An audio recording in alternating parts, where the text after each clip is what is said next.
এবং সেই কথাটায় আমি কিছুটা আপনাকে বলেছি যে আমরা একটি ছোট্ট সংস্থা চালাই, আমাদের কানেটিকাট রাজ্য থেকে মূলত পরিচালিত হয়। এবং আমাদের সেই সংগঠনটির নাম হচ্ছে কোরক কালচারাল অ্যাসোসিয়েশন। এবং আমাদের একটি স্কুল আছে, এবং সেই স্কুল তার নাম কোরক বাংলা শিক্ষালয়। এবং সেই কোরক বাংলা শিক্ষালয়ের মাধ্যমে আমরা আমাদের এই মার্কিন যুক্তরাষ্ট্রে জন্মেছে বা বড় হয়েছে এই রকম যে যে সমস্ত বাচ্চারা আছে, তাদের কাছে বাংলা ভাষা, সাহিত্য, সংস্কৃতি তার কিছুটা তুলে ধরার চেষ্টা করি। অন্য কোনো জায়গায় তাদের সেইভাবে তো সুযোগ থাকে না। তা আমাদের গত বছর আমরা কাজ শুরু করেছিলাম 2024 সাল থেকে। গত বছর আমাদের 34 জন ছাত্রছাত্রী ছিল, এবার সেটা বেড়ে প্রায় 40 জন ছাত্রছাত্রী হয়েছে। এবং শুধু যে বাঙালি তাই নয়, আমাদের যারা হয়তো এখানকার অবাঙালি বা বা ভারতীয় নন এরকম মানুষ যারা বাংলা শিখতে চান, সেরকম কিছু মানুষ আমাদের সঙ্গে যোগাযোগ করেছেন। এবং আমরা তাদেরও বাংলা শেখাচ্ছি, এবং তারাও আমাদের সঙ্গে বিভিন্ন সময় বিভিন্ন অনুষ্ঠানে যুক্ত থাকছে। তা এইটুকু বলেই আমি শুরু করবো। সব্যসাচী বাবু, একটা অনুরোধ আপনাকে, আপনি কি আপনার ভিডিওটা অন করতে পারবেন?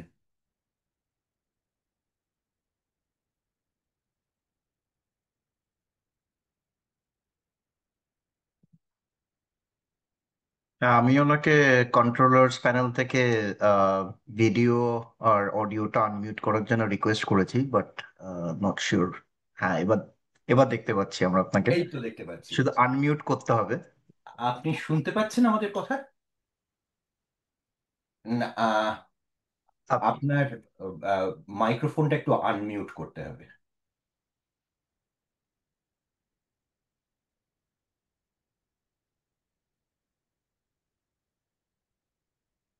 আমরা আপনার কথা শুনতে পাচ্ছি না, আপনার মাইক্রোফোনটা একটু আনমিউট করতে হবে। বাঁদিকে যে অডিও বাটনটা থাকে ওখানে ক্লিক করলে আনমিউট হয়ে যায়।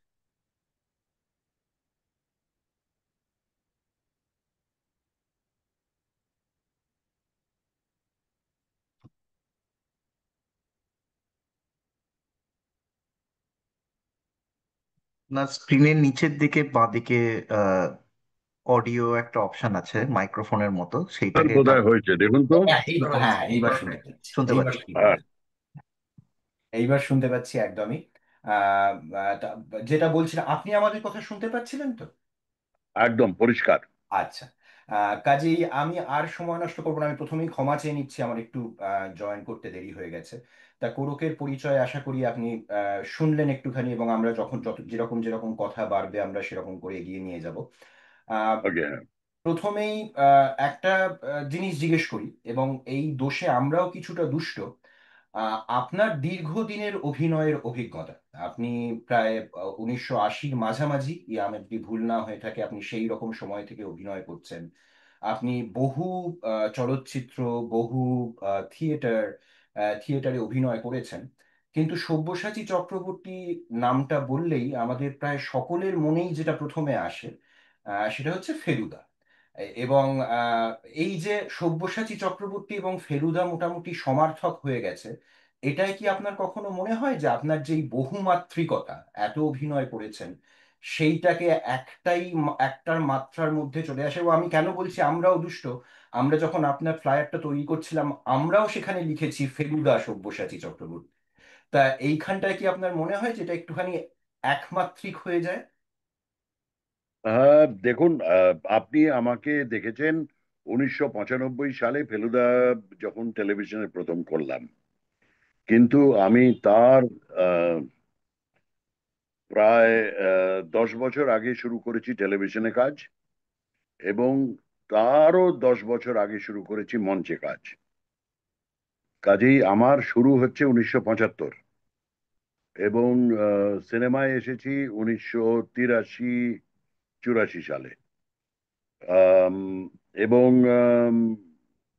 ফেলুদা করেছি 1995-এ, অনেক পরে। কিন্তু আমার পরিচিতিটা ওই ফেলুদা সংক্রান্ত একটু বেশি হয়ে গেছে। আম, সেইভাবেই লোকে আমাকে চিনেছে বেশি। কিন্তু আমি জানি না আপনাদের মধ্যে কতজন কলকাতায় ছিলেন ওই সময়। 19 সালে আমি টেলিভিশনে প্রথম কাজ শুরু করি তেরো এবং পার্বণ। 1986 সালে, হ্যাঁ 1986-তে 13 পার্বণ। তো সেই হিসেবে আহ, 13 পার্বণ থেকেই আমার পরিচিতিটা শুরু হয়, যেটা টেলিভিশন সিরিয়াল। এবং সিনেমায় আসি 1993-এ, এবং ফেলুদা করি 1995-এ, যেটা মুক্তি পায় 1996-এ। তো তারপর থেকে আমাকে লোকে ফেলুদা হিসেবেই বেশি পরিচিতি আহ, দিয়েছে। সেটা আহ, সেই হিসেবে লোকে আমাকে বেশি চিনেছে। তার কারণ আম, ফেলুদা যে সিরিজটা হয়েছিল, সেটা শুধুমাত্র ছোটদের জন্য নয়, সকলের জন্যই হয়েছিল। একদম। এবং সেটা আহ, ছোট বড় মিলিয়ে সবাই খুব উপভোগ করেছিল বলেই ফেলুদা হিসেবে পরিচিতিটা একটু বেশি হয়ে যায়। এবং ফেলুদা বোধহয় সবচেয়ে বেশি করেছি আমি। আপনি। তার কারণ হচ্ছে আহ, এই 2012-13 পর্যন্ত আমি রেগুলার বেসিসে ফেলুদা করে গেছি। প্রথমে টেলিভিশন, তারপরে বড় পর্দা। এবং সেই হিসেবে লোকের কাছে একটু বেশি পরিচিত হয়েছি, এবং আম, একটু বেশি মাত্রায় বাচ্চাদের কাছে। একদম। এবং আপনার এই আমরা এখানে যারা থাকি, এবং আপনাকে আমি এর আগে যখন কথা হয়েছিল খানিকটা বলেছিলাম যে আপনারা বোধহয় এটা আহ, কল্পনা করতে পারেন না কলকাতায় বসে যে আপনারা যে ধরনের কাজ করেন সেগুলো আমাদের এখানে বাচ্চাদের বাংলা শিখতে কতখানি সাহায্য করে। যেমন আমি আপনাকে একটা সহজ উদাহরণ দিচ্ছি। সিনেমা তো আছেই, সিনেমাতে একটা ভিজুয়াল কিও পায়, কিন্তু তার সঙ্গে আপনি যে গল্প পড়েছেন, আমার ছেলে আহ, রেডিও মির্চিতে সানডে সাসপেন্সের ফেলুদার গল্প, আপনার ডিয়েগো অ্যালভারেজের চাঁদের পাহাড় যখন পড়েছেন, সেইগুলো থেকে কতখানি যে বাংলা শিখেছে সেটা আপনারা বোধহয় কলকাতায় বসে অতটা কল্পনা করতে পারেন না। আমি না, আসলে আচ্ছা। খানিকটা কল্পনা করতে পারি। তার কারণ আমার বহু বন্ধু বান্ধব আত্মীয় স্বজন আমেরিকায় ছড়িয়ে, এবং তারা সকলেই বলে। এবং শুধুমাত্র ইউএসএ নয়, ইউকে তেও আছে। প্রচুর বাঙালি আছেন যারা আমার আত্মীয়, আমার বন্ধু বান্ধব, এবং তারা প্রায় নিয়মিত আমাকে বলে এসেছে যে এইগুলো আরো করো, এগুলো ছেড়ে দিও একদম। না। একদম। কিন্তু আমার যা বয়স হয়ে গেছে, এবং আমার যা এখন শারীরিক অক্ষমতা বলতে পারেন, যে কারণে আমি এখন ঠিক করেছি যে একটু কাজটা কমিয়েই দেবো, কমিয়ে দিয়েওছি। হ্যাঁ। আমরা এই ফেলুদা বা এগুলো আসবে পরে, কিন্তু তার আগে আহ, আপনি কথা বললেন 1975-এর সময়, আপনার আপনার একেবারে শুরুর দিকটার সময় আপনি হ্যাঁ, যেই ব্যাকগ্রাউন্ড থেকে আসেন সেটা মোটামুটি বাংলা থিয়েটার জগতের রয়্যালটি। বিজন হ্যাঁ। ভট্টাচার্য আপনার মামা, যোছন দস্তিদার আপনার পিসে মশাই। তা সেইখান থেকে এসে, সেই রকম একটা পরিবার থেকে এসে আপনার এই জার্নিটা প্রথমে থিয়েটারে বা তারপরে ছোট পর্দায় ঠিক কিভাবে হয়েছিল? এটা মানে আমাদের বড় হওয়াটা হচ্ছে যখন আমার 4 বা 5 বছর বয়স, তখন থেকে আমাদের বাড়িতে নাটকের রিহার্সাল হয়। আমার বাবা, আমার মা, আমার পিসেমশাই, আমার পিসি, তারা সবাই মিলে একটি নাটকের দল তৈরি করেন। সেই নাটকের দলটির নাম রূপান্তরী। এবং সেই রূপান্তরী দলটি যখন আম, প্রতিষ্ঠিত হয়, সেটা হচ্ছে 1960-61 সালে। তখন আমি খুবই ছোট।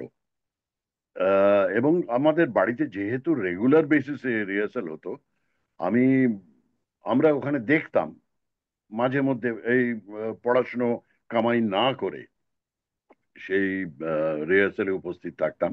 আমার ভীষণ ভালো লাগতো। তারপরে ওইটা হতে হতে হতে এমন একটা জায়গায় পৌঁছলো যেখানে আমি দেখতাম যে আমার বাবা, আমার মা যতখানি না অভিনয় করছেন, তার থেকে বেশি মঞ্চের নেপথ্যের কাজগুলো বেশি করছেন।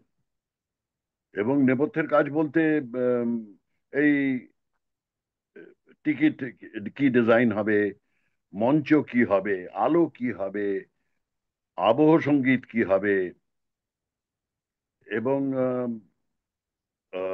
জামা কাপড়ের সেলাই থেকে আরম্ভ করে সেট তৈরি সমস্তটাই আমরা ছোটবেলায় আমি এবং আমার বোন আমরা উপভোগ করেছি। এবং আমার একসময় মনে হয়েছিল যে আমি শুধুমাত্র সেইটাই করব, অভিনয়টা আমার দ্বারা হবে না। কিন্তু এইভাবেই চলতে থাকলো। 1975 সালে তখন আমরা দিল্লিতে, আমার বাবা চাকরি সূত্রে দিল্লিতে চলে গিয়েছিলেন, এবং দিল্লিতে থাকাকালীন আমাদের বন্ধু বান্ধবদের আমার বাবা ডেকে পাঠালেন, বললেন তোমরা নাটক যদি করতে ইচ্ছুক হও তাহলে আমি তোমাদের শেখাবো। এবং সেই শেখানোর থেকে আরম্ভ হয় আমার প্রথম মঞ্চে অভিনেতা হিসেবে নামা, যেটা আমি, আমার মনে হয় না যে আমার খুব একটা ইচ্ছে ছিল, কারণ আমি ভীষণ ভীত ছিলাম যে অভিনয় বোধহয় আমি করতে পারবো না। কিন্তু জোর করে করিয়েছেন, বলেছেন যে না, এটা করতে হবে, এটা সবকিছুই করতে হবে, মঞ্চের পেছনের কাজ যেমন করতে হবে, মঞ্চের সামনের কাজও করতে হবে। তো সেইভাবে শুরু হয়েছিল 1975-এ। এবং 1984 সালে আমার বাবা মারা যান। তো আমরা, আম, আমি মাকে নিয়ে চলে আসি কলকাতায়। প্রধান উদ্দেশ্য ছিল নাটকে কাজ করব, নাটকে, মঞ্চে নয়, মঞ্চের পেছনে। আমার পিসেমশাই এবং পিসির তখন নাটকের দল হয়ে গিয়েছিল চারবাক, রূপান্তরী শেষ হয়ে গিয়েছিল, চারবাক শুরু হয়েছিল। এবং এই চারবাকে ঢোকার পর থেকে আমি মঞ্চের পেছনের কাজ করতেই বেশি ভালোবাসতাম। কিন্তু আমাকে বলেছিলেন মঞ্চের পেছনে কাজ করার লোক অনেক পাওয়া যাবে, মঞ্চের মঞ্চের ওপরে অভিনয় করার কাজের একটু অভাব আছে, কাজেই তোমাকে সেইখানে একটুখানি মন দিতে হবে।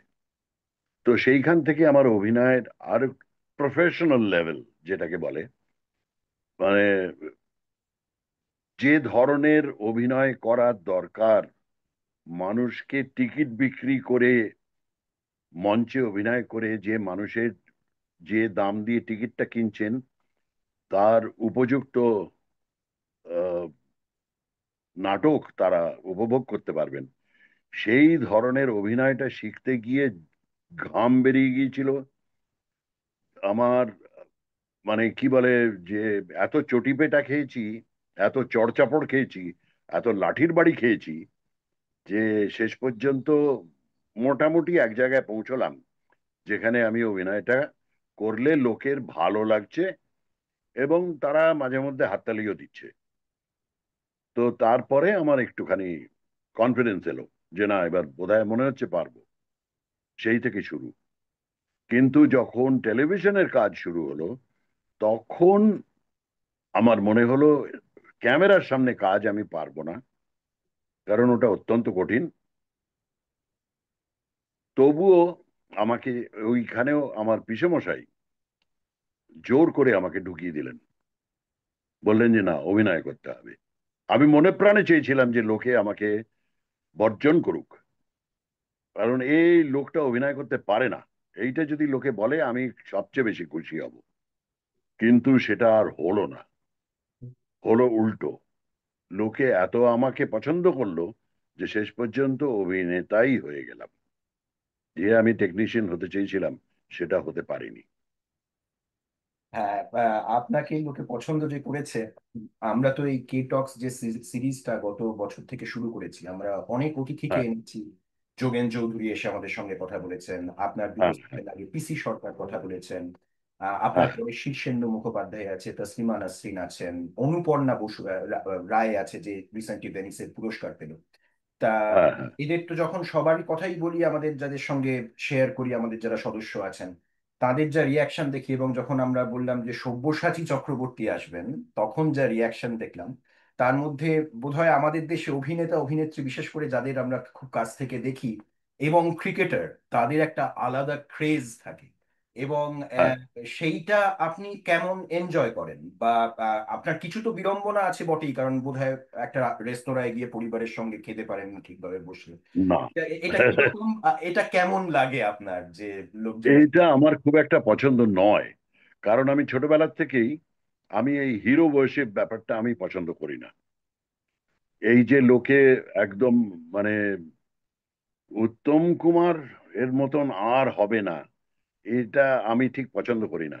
তার কারণ হচ্ছে, প্রথম কথা বলি, উত্তম কুমার হন বা ভানু বন্দ্যোপাধ্যায় হন বা ছবি বিশ্বাস বা পাহাড়ি সান্যাল যেই হন, তারা একজনই, তার মতন আরেকজন হতে পারে না। এটা তো আর ক্লোনিং নয় যে একটা মানুষের দুটো মানুষ হয়ে গেল, দুটোর থেকে চারটে মানুষ হয়ে গেল, এরম ভাবে তো হয় না। একটা মানুষের, তার পরিচিতি হচ্ছে সেই মানুষটাই, তার নিজস্ব ধ্যান ধারণা, তার নিজস্ব অভিব্যক্তি, তার নিজস্ব উপস্থাপনা, সব মিলিয়ে একটা মানুষ। তো সেই মানুষটা দুটো হতে পারে না। কাজী উত্তম কুমারের মতন আর কেউ নয়, এটা তো খুব স্বাভাবিক। কারোর মতনই কেউ নয়। আমি কি আর সায়ন্তন দাস হতে পারবো? না। আপনারা যে এই উদ্যোগটা নিয়েছেন, যে যারা সত্যি সত্যি বাংলা ভাষা, বাংলা সাহিত্য, বাংলা সংস্কৃতিকে নিয়ে চর্চা করবে এবং তারা বাংলা শিখবে, এইটাই কজন পারে। আপনারা পেরেছেন। আপনারা পেরেছেন বলেই আমি হ্যাঁ বলেছি। কারণ আমার কাছে এরকম অহরহ অনুরোধ আসতে থাকে, এবং আমি বেশিরভাগ ক্ষেত্রেই আমি বলি যে না, আমার পক্ষে সম্ভব নয়, আমাকে মাফ করবেন। কিন্তু আমার আপনাদের কথা শুনে মনে হয়েছিল যে আপনারা যে ধরনের কাজ করছেন বিদেশে বসে, সেটা আমাদের দেশেই পর্যন্ত হচ্ছে না। আমাদের দেশেই হচ্ছে না, কারণ তার কারণ এমন একটা অবস্থা হয়েছে যে আজকে কলকাতার বাঙালিরা ঠিক করে বাংলা বলতে পারে না। আমার বাবার একটা ছোটবেলার গল্প আমি শুনেছিলাম, আমার বাবা আমাকে বলেছিলেন যে বাবা তখন আহ, একটি মাল্টি ন্যাশনাল কোম্পানিতে একটা বড় পজিশনে চাকরি করতেন, এবং তখন বাবা তার কাজের সূত্রে গিয়েছিলেন জার্মানি। তো সেইখানে একজন ভদ্রলোক, বাবা বন্ধু বান্ধব মিলে সবাই একটা ওপেন এয়ার ক্যাফেতে বসে খাচ্ছিলেন, আর বিস্ত্র যাকে বলে, যে রোড সাইড ক্যাফে। তো সেখানে একজন ভদ্রলোক বললেন, আমি একটা ফোন করে আসছি। তো ফোনটা তাদের আহ, শোনার নাগালেই ছিল। সেই ফোনে একজন ভদ্রলোক বলছিলেন যে না, আমার ফিরতে এখনো একটু দেরি আছে, তুমি একটা কাজ করো, তুমি একে বলো যে উম, তোমাদের ওই কাজটা করে দিতে, আমার এখন ফিরতে देरी আছে। नहीं नहीं, समझा करो, ये नौकरी है, मैं नौकरी छोड़ के कैसे जा सकता हूँ? No, it's impossible, you must understand that you will have to get it done. তো এই জার্মান ভদ্রলোক খানিকক্ষণ আশ্চর্য হয়ে তাকিয়ে রইলেন। তারপরে বললেন যে একটা লোক সাইমালটেনিয়াসলি তিনটে ভাষায় কি করে কথা বলে? কিন্তু আমাদের ভারতীয়রা সেই রকম ভাবেই তৈরি হয়েছি আমরা। আমরা আমাদের রাজ্যের ভাষা বাংলা, আমাদের রাষ্ট্রের ভাষা হিন্দি, এবং আমাদের 200 বছরের দাসত্বের ভাষা হচ্ছে ইংরেজি। তো এই যে তিনটে ভাষাতে আমরা সচল, আমরা তিনটে ভাষাতেই কথা বলতে পারি, এইটা বিদেশিদের কাছে একটা আশ্চর্যজনক ব্যাপার। তারা ভাবতেই পারে না একটা মানুষ তিনটে ভাষাতে। আপনি ভাবুন তো, একজন লোক জার্মান, ফ্রেঞ্চ অ্যান্ড স্প্যানিশ তিনটে ভাষায় কথা বলে যাচ্ছে, সম্ভব না, কিন্তু ভারতবর্ষে সেটা সম্ভব। সেই জন্যেই বাবা বলেছিলেন, যখন একজন আমাকে বলছিলেন যে আমি যখন বাংলা বলি তখন শুধু বাংলা বলি, আমি যখন ইংরেজি বলি তখন শুধু ইংরেজি বলি, আমি যখন হিন্দি বলি তখন শুধু হিন্দি বলি। কেন বলুন তো? বললো কেন? বললো কারণ তিনটে ভাষাই জানি কি না। তো এইটা আমাকে ভীষণ ভাবে আমার উপর প্রভাব পড়ে ফেলেছিল, যে ভাষাগুলো জানতে হবে। এবং আমরা যে সময়টা আমরা দিল্লিতে ছিলাম, আমাদের বাঙালি বন্ধুদের সঙ্গে আমরা হিন্দিতে কথা বলতাম। তাতে আমার বাবা মা ভীষণ রেগে যেতেন, বলতেন যে এ কি বাঙালি বন্ধু, বাংলায় কথা বলো। আমি বললাম না, আমরা হিন্দিতেই বেশি সচ্ছল। বললেন না, তা বললে তো হবে না, বাংলা, বাঙালিটা, বাংলা ভাষাটাকে রপ্ত করতে হবে। তুমি বাংলা সাহিত্য পড়তে পারবে না, তুমি বাংলায় কথা বলতে পারবে না, তুমি বাংলায় নাটক করতে পারবে না, তাহলে বাঙালি হিসেবে তুমি তো একজন ফেলিয়ার। এই যেমন আমি বললাম, এইভাবে আমরা অসফল না বলে আমি ফেলিয়ার বললাম। তার কারণ আমাকে অসফল শব্দটা খুঁজে বার করতে আমার একটু সময় লাগে, কিন্তু ফেলিয়ারটা চট করে আসে। আমরা এইভাবেই তৈরি হয়ে গেছি এখন। আমি চেষ্টা করি আমার ছেলেদের এইটাই শেখানোর, যে চেষ্টা করো যে যে ভাষায় কথা বলছো সেই ভাষাতেই তুমি আরেকটু রপ্ত করে সেই ভাষাতেই কথা বলতে পারবে। বাংলা সাহিত্য পড়ো, বাংলা লেখো, বাংলা পড়ো, বাংলাটাকে ভুলে যেও না।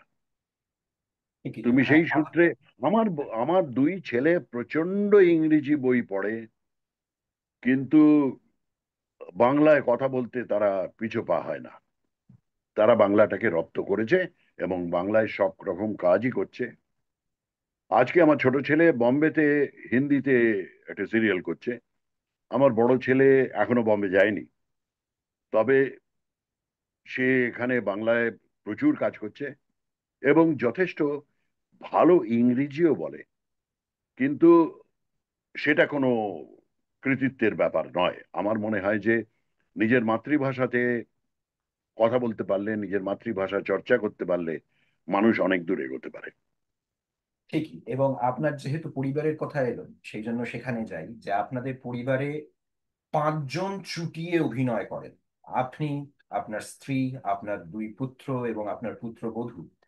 তা এইরকম একটা অভিনয়ময় পরিবারে যখন আপনারা বসেন, তখন কি আপনারা অভিনয় নিয়ে কথা বলেন নাকি তার বাইরের কথাই বেশি বলেন? না, যে অভিনয় নিয়ে আমরা যখন মিলিত হই তখন অভিনয় নিয়ে কথাটা শুধুমাত্র খেলার ছলে হয়। সেটা একজন আরেকজনের পেছনে লাগার জন্য হয়। আমি আমার আমার ছোট ছেলে এবং আমার বড় ছেলের মাঝে মধ্যে পেছনে লাগি যে ওইটা তোমার ওই অভিনয়টা আমি দেখলাম, কিন্তু ওইটা আমার পছন্দ হয়নি। তখন সে আবার পাল্টা আমাকে বলে যে দেখো, ওটা আমার তো কিছু করার ছিল না, পরিচালক যা চেয়েছেন আমি তো তাই করেছি। সেটা বুঝতে পারি, কিন্তু সেটা আমরা অভিনয় সংক্রান্ত। আমি ওদের জ্ঞান দিই না, ওরাও ওদের সাফাই গায় না। কাজেই আমরা আমরা যেটা করি সেটা হচ্ছে আমরা সেটা খেলার ছলে মজার ছলে অভিনয় নিয়ে আলোচনা করি, কিন্তু আমি তাদের অভিনয় শেখানোর চেষ্টা করি না। কারণ প্রত্যেকের অভিনয় ক্ষমতা, তাদের নিজস্ব ঢং, তাদের অঙ্গভঙ্গি প্রত্যেকের আলাদা। একটা মানুষের থেকে আরেকটা মানুষ সম্পূর্ণ আলাদা। কাজেই একজন আরেকজনের ওপর যদি তার নিজস্বতা চাপানোর চেষ্টা না করে, আমার মনে হয় সেই মানুষটাকে সে বিকশিত হতে তাকে সাহায্য করবে। একদম। আপনার ছেলের কথাই যখন উঠলো, এরকম একটা প্রশ্ন আমাদের কাছে এসছে, এবং আমি আমাদের যে সাংস্কৃতিক সচিব সংযুক্তা চক্রবর্তী, সে এরকম একটা প্রশ্ন করেছিল। কাজেই আমি হ্যাঁ, সংযুক্তাকে বলবো আনমিউট করে যদি প্রশ্নটা করো, কারণ তোমার একটা ওনার ছেলে সম্পর্কে প্রশ্ন ছিল। আহ সেইটা যদি করো। হ্যাঁ, বলুন। আচ্ছা, নমস্কার। আমার নাম সংযুক্তা। নমস্কার। অ্যাকচুয়ালি আমার দুটো প্রশ্ন ছিল। একটা হচ্ছে, হ্যাঁ, আপনার যে দুই ছেলে, তারা যদি, আপনি এত বছর ধরে ফেলুদার অভিনয় করে আসছেন সেই চরিত্রে, তো এখন যদি তাদেরকে, যদি কখনো ফেলুদার চরিত্রে অভিনয় দেখার যদি সুযোগ হয়, তাহলে আপনার কেমন লাগবে? আমার তো মনে হয় যে আমার দুই ছেলেই ফেলুদা হিসেবে অভিনয় করতে পারে। ক্ষমা করবেন, আমি একটা জিনিস একটু আপনাকে টুকছি। সেটা হচ্ছে যে দয়া করে ফেলুদা বলবেন না, বলুন ফেলুদা। কারণ বাংলায় এফ বলে কিছু হয় না, বাংলায় শুধু ফ। ফ হচ্ছে ওষ্ঠবর্ণ এবং সেটা ঠোঁট দিয়েই উচ্চারিত হয়। প, ফ, ব, ভ, ম। এবং সেই জন্য আমি আম, যারা ফেলুদা বলে বা ফুলকপি বলে, আম, একদমই। একদম। এই উচ্চারণটা নেই। তাদেরকে তাদেরকে আমি একটু টুকি এবং বলি যে দয়া করে ফ উচ্চারণ করবেন না। হ্যাঁ, ফ, এফ অবশ্যই। ইংরেজি একটি অক্ষর এবং সেটি বাংলায় নেই। অবশ্যই। বাংলায় শুধু ফ আছে। অবশ্যই। হ্যাঁ, তাহলে এবার আপনার প্রশ্নের উত্তরে আসি যে ফেলুদা হিসেবে আমার মনে হয় আমার দুই ছেলেই যথেষ্ট ভালো অভিনয় করে এবং পারদর্শী অভিনয় শিল্পে, যথেষ্ট তাদের ক্ষমতা আছে। আম, বড় ছেলে বোধহয় ফেলুদা হিসেবে বেশি মানাবে, কিন্তু আম, ছোট ছেলে শারীরিক গঠন দিক থেকে যদি দেখতে হয় তাহলে ফেলুদার কাছাকাছি। কিন্তু আমার বড় ছেলে, আম, তার উচ্চতা হচ্ছে 5 ফুট 10 ইঞ্চি। আম, আর আমার ছোট ছেলের উচ্চতা হচ্ছে 6 ফুট। কাজেই এটা 2 ইঞ্চি তফাৎ আছে। কিন্তু আমি হচ্ছি 6 ফুট 1.5 ইঞ্চি। তো আমার বড় ছেলের খুব দুঃখ যে সে 6 ফুট হতে পারলো না। কিন্তু আমি বললাম যে উচ্চতাটা কোনো ফ্যাক্টর নয়, উচ্চতা দিয়ে একটা চরিত্র মাপা যায় না। তো তাহলে তো সবচেয়ে লম্বা লোকটাকে দিয়েই ফেলুদা করানো যেত, তা তো নয়। ফেলুদার শুধুমাত্র উচ্চতাটাই তার গুণাগুণ নয়। কাজেই ফেলুদা হিসেবে যে অভিনয়টা দরকার সেটা আমার মনে হয় যে আমার দুই ছেলেই পারতো। বড় ছেলে একটু বোধহয় আরেকটু উন্নত পারতো। আচ্ছা। তো আহ, উম, সেই হিসেবে আমি বলবো যে সরি, যে আমার ছোট ছেলে অন্যান্য চরিত্র খুব ভালো করেছে, ও পুলিশ চরিত্রগুলো খুব ভালো করে কারণ ও একটু শক্তপোক্ত দেখতে। আর অন্যান্য একটু হিরোইক যেগুলো চরিত্র সেগুলোতে বেশ ভালো মানায় ওকে।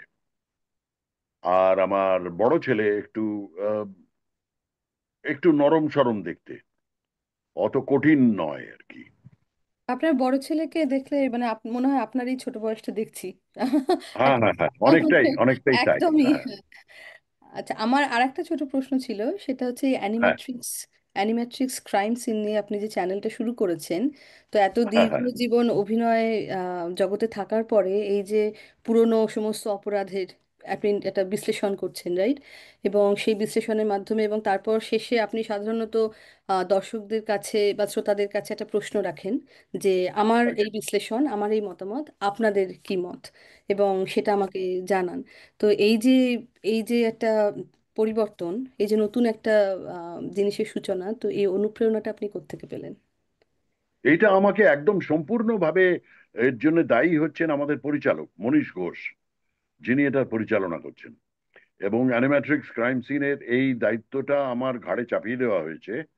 আমাকে বলা হয়েছে যে এই যে বিভিন্ন ধরনের অপরাধমূলক ঘটনাগুলো ঘটেছে সেইগুলোই আমরা একটা ইউটিউবে আমরা একটু উপস্থাপনা করব। আপনি কি এটার উপস্থাপক হয়ে কাজ করবেন?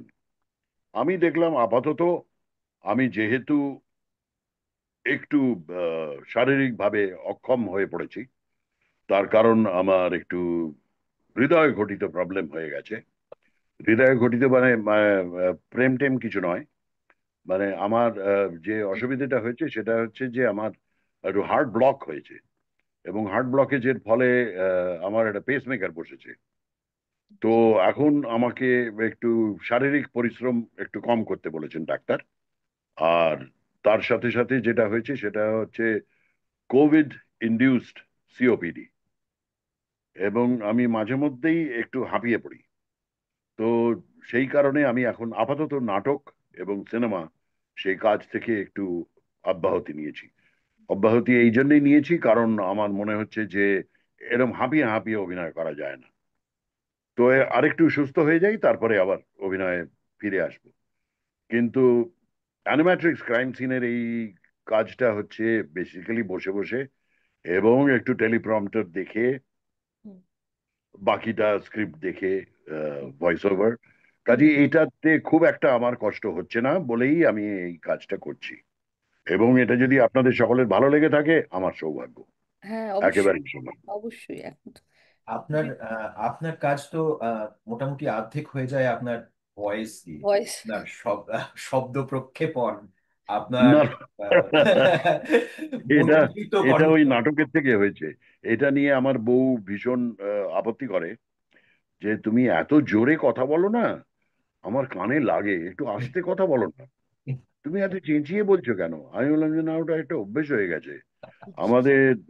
যখন নাটকে প্রথম ঢুকেছিলাম তখন আমাদের বলা হয়েছিল, যা বলবে এগিয়ে বলবে, চেঁচিয়ে বলবে, এবং যথেষ্ট পরিষ্কার করে বলবে, যাতে একদম প্রেক্ষাগৃহের পেছনে যে মানুষটি বসে আছেন সেও তোমার কথা শুনতে পান এবং পরিষ্কারভাবে বুঝতে পারেন। তো সেইটা হতে হতে এমন হয়েছে যে এখন বাড়িতেও ওইভাবে কথা বলি। বাড়িতে ওইভাবে কথা বললে একটা বউ রেগে যায়, কিন্তু চেষ্টা করি আর একটু আস্তে বলার মাঝে মধ্যে। অনেক না, ধন্যবাদ। আপনার এইবার আমি একটা অন্য প্রসঙ্গে আসি। আপনার এই যে দীর্ঘ অভিনয় জীবনে আপনি অনেক আহ, গুণী পরিচালকের সঙ্গে কাজ করার সুযোগ পেয়েছেন। আপনি মীরা নায়ারের সঙ্গে কাজ করেছেন, আপনি মণিরত্নমের হ্যাঁ, সঙ্গে কাজ করেছেন, এবং আপনি বাংলায় তো কাজ করেইছেন। তা এই এই রকম যারা আহ, প্রখ্যাত পরিচালক, আপনি সন্দীপ বাবু সন্দীপ রায়ের সঙ্গে তো দীর্ঘদিন কাজ করেছেন, কিন্তু বাংলার বাইরে মনে করুন একজন মীরা নায়ার বা একজন মণিরত্নম, তাদের সঙ্গে কাজ করার অভিজ্ঞতাটা ঠিক কি রকম? এক একজন পরিচালক এক এক রকম। কাজেই সব পরিচালক এক এক ধরনের তো হন না। কাজেই আমার কাজ হচ্ছে অভিনেতা হিসেবে পরিচালক যেটা চাইছেন সেইটা পর্দায় দেখানো। যেটা ক্যামেরার সামনে হলে আমাকে বলে দেন যে এটা আপনার মুখের ক্লোজ আপ যাচ্ছে, বা বলে দেন যে আপনার কোমর অবধি দেখা যাচ্ছে, বা বলেন যে এটা দূর থেকে দেখা যাচ্ছে। তো যতখানি আমাকে দেখা যাচ্ছে সেই অনুযায়ী ক্যামেরার অভিনয়টা করতে হয়। আর মঞ্চের অভিনয়টা হচ্ছে পুরোটাই ওয়াইড ফ্রেম। আর দর্শক আমার সামনেও আছেন, দর্শক আমার থেকে অনেক দূরেও আছেন। কাজেই আমাকে এমন ভাবে অভিনয়টা করতে হবে যে দুজনের কাছেই গ্রহণযোগ্য হয়। তো সেই জন্য মঞ্চের অভিনয় আর ক্যামেরার অভিনয়টা দুটো আলাদা। কিন্তু পরিচালকের কথাটা শুনেই আমাকে কাজ করতে হবে। যদি আমি পরিচালকের কথা শুনে কাজ করতে না পারি, আমি একজন অক্ষম অভিনেতা। এবং অভিনেতা হওয়ার সবচেয়ে বড় আহ, আহ, গুণাবলী হচ্ছে যে সে পরিচালকের কথা অক্ষরে অক্ষরে পালন করতে পারে। আমি অক্ষরে অক্ষরে পারি না, কিন্তু অনেকটা কাছাকাছি পারি, এইটুকু বলতে পারি। আচ্ছা, আরেকটা প্রশ্ন। আপনি যখন চলচ্চিত্রে অভিনয় করতে আসেন, আপনার চলচ্চিত্রে তো আপনি নাটকের বেশ কিছুদিন পরেই এসেছেন, আপনি বললেন 90 দশকের শুরুর দিকে আপনি চলচ্চিত্রে এসেছেন, হ্যাঁ, এবং হ্যাঁ। সেখানে সেখানে আপনার আপনি একদিকে শ্বেত পাথরের থালায় অভিনয় করেছেন অপর্ণা সেনের সঙ্গে, আবার তারপরে আপনি আহ, তার বছর দশেক পরে এক যে আছে কন্যায় অভিনয় করেছেন কঙ্কনার সঙ্গে, এবং দুটোতেই আপনি হচ্ছেন তাদের রোম্যান্স ইন্টারেস্ট। তা এই যে জেনারেশনের পর জেনারেশন ধরে এরকম অভিনয় করা অভিনেত্রীদের সঙ্গে নিজেদের অ্যাডজাস্ট করেন কিভাবে এই ধরনের অভিনয় করতে গিয়ে? সোজা কথা, আমার কাজ হচ্ছে যেটা চিত্রনাট্যে লেখা আছে, বা যেটা আম, নাটকের স্ক্রিপ্টে লেখা আছে, সেইটাকে হুবহু চেষ্টা করা যে আমি যেন সেই চরিত্রটাই হই। যেগুলো লেখা নেই সেগুলো নিজেকে বুঝতে হবে। পরিচালক তো সবকিছু বলে দেন না। আমাকে বললেন যে এইখানে একটা বৈঠকখানার একটি দৃশ্য, একজনের বাড়িতে তারা বসে কথা বলছে। তুমি ঢুকলে, ঢুকে তুমি বললে, এই আমার আসতে একটু দেরি হয়ে গেল, ক্ষমা চাইছি। বলে তোমাকে বলল বসুন বসুন, তুমি বসলে। এইবারে আমাকে প্রশ্নটা, আমার মনে তো এইটাই হবে যে যেহেতু আমার ডায়ালগটা হচ্ছে আমার আসতে একটু দেরি হয়ে গেল, তার মানে আমি একটু হন্তদন্ত হয়ে ঢুকছি। হুম। তার মানে আমি সৎ লোক। আর যদি আমি অসৎ হই, তাহলে হেলতে দুলতে ঢুকবো, ঢুকে বলবো যে আমার আসতে একটু দেরি হয়ে গেল। তাহলে সৎ লোক বা অসৎ লোক আমার ঢোকার ভঙ্গিতে বোঝা যাবে।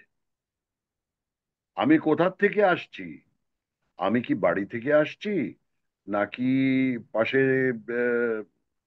রাস্তায় দাঁড়িয়ে সিগারেট খাচ্ছিলাম, নাকি অন্য কারোর সঙ্গে অন্য জায়গায় গিয়েছিলাম যেটা আমার আমার ইন্টারেস্ট বেশি। তো আমি সৎ লোক না অসৎ লোক সেইটা আমাকে ডিরেক্টর বলে দেবেন, এবং সেই হিসেবে আমার ঢোকাটা হবে। বেশিরভাগ লোকে অতগুলো জিনিস আর ভাবে না, কারণ দর্শকরাই ভাবে না। কারণ দর্শক যদি না ভাবেন, তাহলে আমার অত খেটে দরকারটা কি? তো এই একটা অবস্থা হয়েছে। আমি ক্ষমা চাইছি যে আমাদের সিনেমা সিরিয়ালের অবস্থাগুলো হয়েছে খানিকটা ওই রকম, যে আমরা কেউ ভাবি না, আমরা ভাবি না, এবং আমরা কি করছি সেটা নিয়ে চিন্তাও করি না, এবং তার ফলে যেটা হয় যে অভিনয়টা একটু নিম্নমানের হয়ে যায়। যদি আপনাকে প্রশ্ন করা হয় তখন আপনি উত্তর দিতে পারবেন না, কেন? কারণ আপনি ভাবেননি। তো আমাকে যখন বলা হয় যে এইটা এটা এরম ভাবে হবে, তো আমাকে একটু ভাবতে হবে। তো একজন অভিনেতার কাজ তো শুধুমাত্র মুখস্থ করা, রং মাখা, চকচকে জামা কাপড় পরে সেই সংলাপগুলো বলা তা তো নয়। তার অনেকগুলো দায়িত্ব থাকে। সেই দায়িত্বটা যে সঠিকভাবে পালন করতে পারে, তারাই দর্শকের পছন্দের কারণ হয়ে দাঁড়ায়। এবং অনেকেই আছেন যারা বহু বছর ধরে খেটে যাচ্ছেন, অথচ তারা দর্শক তাদের পছন্দ করেননি। তাদের এই জন্য ভিড় হয় না। কেন ভিড় হয় না? তারা কি নিজেরা কোনোদিন নিজেকে প্রশ্ন করেছে যে আমার কাজ লোকে দেখতে চায় না, অথচ ওই এর কাজ দেব? উত্তম কুমারের কাজ কেন দেখতে চেয়েছে লোকে? কেন বারবার ফিরে গেছে উত্তম কুমারের ছবি দেখার জন্য? কেন সৌমিত্র চট্টোপাধ্যায়, কেন সুপ্রিয়া দেবী, সুচিত্রা সেন, কেন তাদের কাজ দেখার জন্য লোকে বারবার যেত? কেন লোকে ছবি বিশ্বাস, পাহাড়ি সান্যালকে পছন্দ করত? তো এইগুলো একটা সততা আছে, জানেন তো। এই সততাটা থাকতে হয়, এবং সেই সততার পেছনে পরিশ্রমও থাকতে হয়। একটু চিন্তা ভাবনা না করলে, শুধুমাত্র ডায়লগ আওড়ে গেলে তো আর অভিনয় হলো না। কিন্তু আমাকে কিরকম লাগছে, আমার চুলটা কে আমি ঠিক করতে হবে, আমাকে দেখি ভাই, চিরুনিটা দেখি প্রতি শটের আগে। সেটা তো দরকার নেই। আমার সততা আমি যদি পর্দায় দেখাতে পারি, আমি যদি মঞ্চে দেখাতে পারি, লোকে এমনিতেই পছন্দ করবে। আপনি ভেবে দেখুন তো, কত নামি দামি অভিনেতা যারা কাজ করে গেছে মঞ্চে, তাদের দেখার জন্য লোকে হই হই করে ছুটতো, হাউসফুল হয়ে যেত। কেন ছবি বিশ্বাস, কেন পাহাড়ি ছান্নালের আহ, অভিনয় দেখার জন্য লোকে ছুটতো? কেন বিকাশ রায়ের অভিনয় দেখার জন্য ছুটতো? এছাড়াও আছে, ক্যারিকেচার করাটাও একটা ধরনের অভিনেতার কাজ। যেমন অনুপ কুমার, যেমন রবি ঘোষ, যেমন ভানু বন্দ্যোপাধ্যায়, জহর রায়, এরাও করেছেন। কিন্তু তাদের পছন্দের জায়গাটা অর্জন করতে হয়েছে, বহু পরিশ্রম করতে হয়েছে, এবং আমরা তাদের তুলনায় অনেক নিম্নমানের। কিন্তু তবুও আমি বলছি, আমরাও চেষ্টা করে যাচ্ছি। আপনাদের ভালো লাগছে, আমাদের সৌভাগ্য। আর কি বলবো? না, একটা প্রশ্ন এই কথার মধ্যে থেকেই আসছে, এবং এ ব্যাপারে তো আমাদের বোধহয় কারোরই কোনো দ্বিরুক্তি নেই যে আপনারা যে সময় অভিনয় করতে শুরু করেছেন এবং আপনারা যে ধরনের অভিনয় ছোট পর্দায় করেছেন, 13 পার্বণ উদাহরণ মনে করুন, সেই সময় আপনারা যে সততার সঙ্গে অভিনয় করতেন এবং দীর্ঘদিন ধরে করেও গেছেন, এবং সেখান থেকে আজকে যে যেখানে আসছে, এখন তো টিভি খুললেই চ্যানেলের পর চ্যানেল, এবং সেই প্রত্যেকটি চ্যানেলে একের পর এক সিরিজ যেগুলো চলে, সোপ অপেরা যেগুলো চলে, এর মধ্যে ভালো কাজের যে চেষ্টা হয়নি তা নয়, আপনারাই করেছেন। আপনাদের প্রায় গোটা পরিবার সেই ইয়েতে ছিলে, গানের ওপারে বলে যে সিরিজটি শুরু হয়েছিল, আহ, কিন্তু বন্ধ হয়ে যায় সেটি, পুরোটা হয়ওনি বোধ হয়। এবং তারপরে এর থেকে পরিত্রাণটা কি করে, মানে দর্শক দেখছেন না ভালো কাজ হলে, এবং সেইখান থেকে পরিত্রাণটা কোত্থেকে পাবে? এটা একটা, আপনি যে সহজে প্রশ্নটা করলেন তার উত্তর দেওয়াটা অত্যন্ত কঠিন। আমি আপনাকে শুধু একটা কথাই বলছি, আপনাদের আম, ওখানকার জনসংখ্যা আর ভারতবর্ষের জনসংখ্যার মধ্যে আকাশ পাতাল তফাৎ। একটা কথা হচ্ছে যে আপনারা যারা আজকে বিদেশে গেছেন, আপনারা সবাই পড়াশোনা জানা লোক, আপনাদের নিজেদের গুণে আপনারা সেইখানে পৌঁছেছেন। আমাদের দেশে আজকে সহজলভ্য হয়ে গেছে টেলিভিশন এবং টেলিভিশনের কানেকশন। যারা আজকে আমাদের আসল দর্শক টেলিভিশনের, তারা অত জিনিস ভাবে না। তারা যদি এখন ভাবতে আরম্ভ করে, আমার একটু তাহলে পলিটিক্যাল স্টেটমেন্ট হয়ে যায়, তাহলে এই ধরনের রাজত্ব থাকতো না। কারণ এই যে রাজনীতি চলছে আমাদের দেশে, এটা হচ্ছে মানুষকে ভুলিয়ে রাখার রাজনীতি।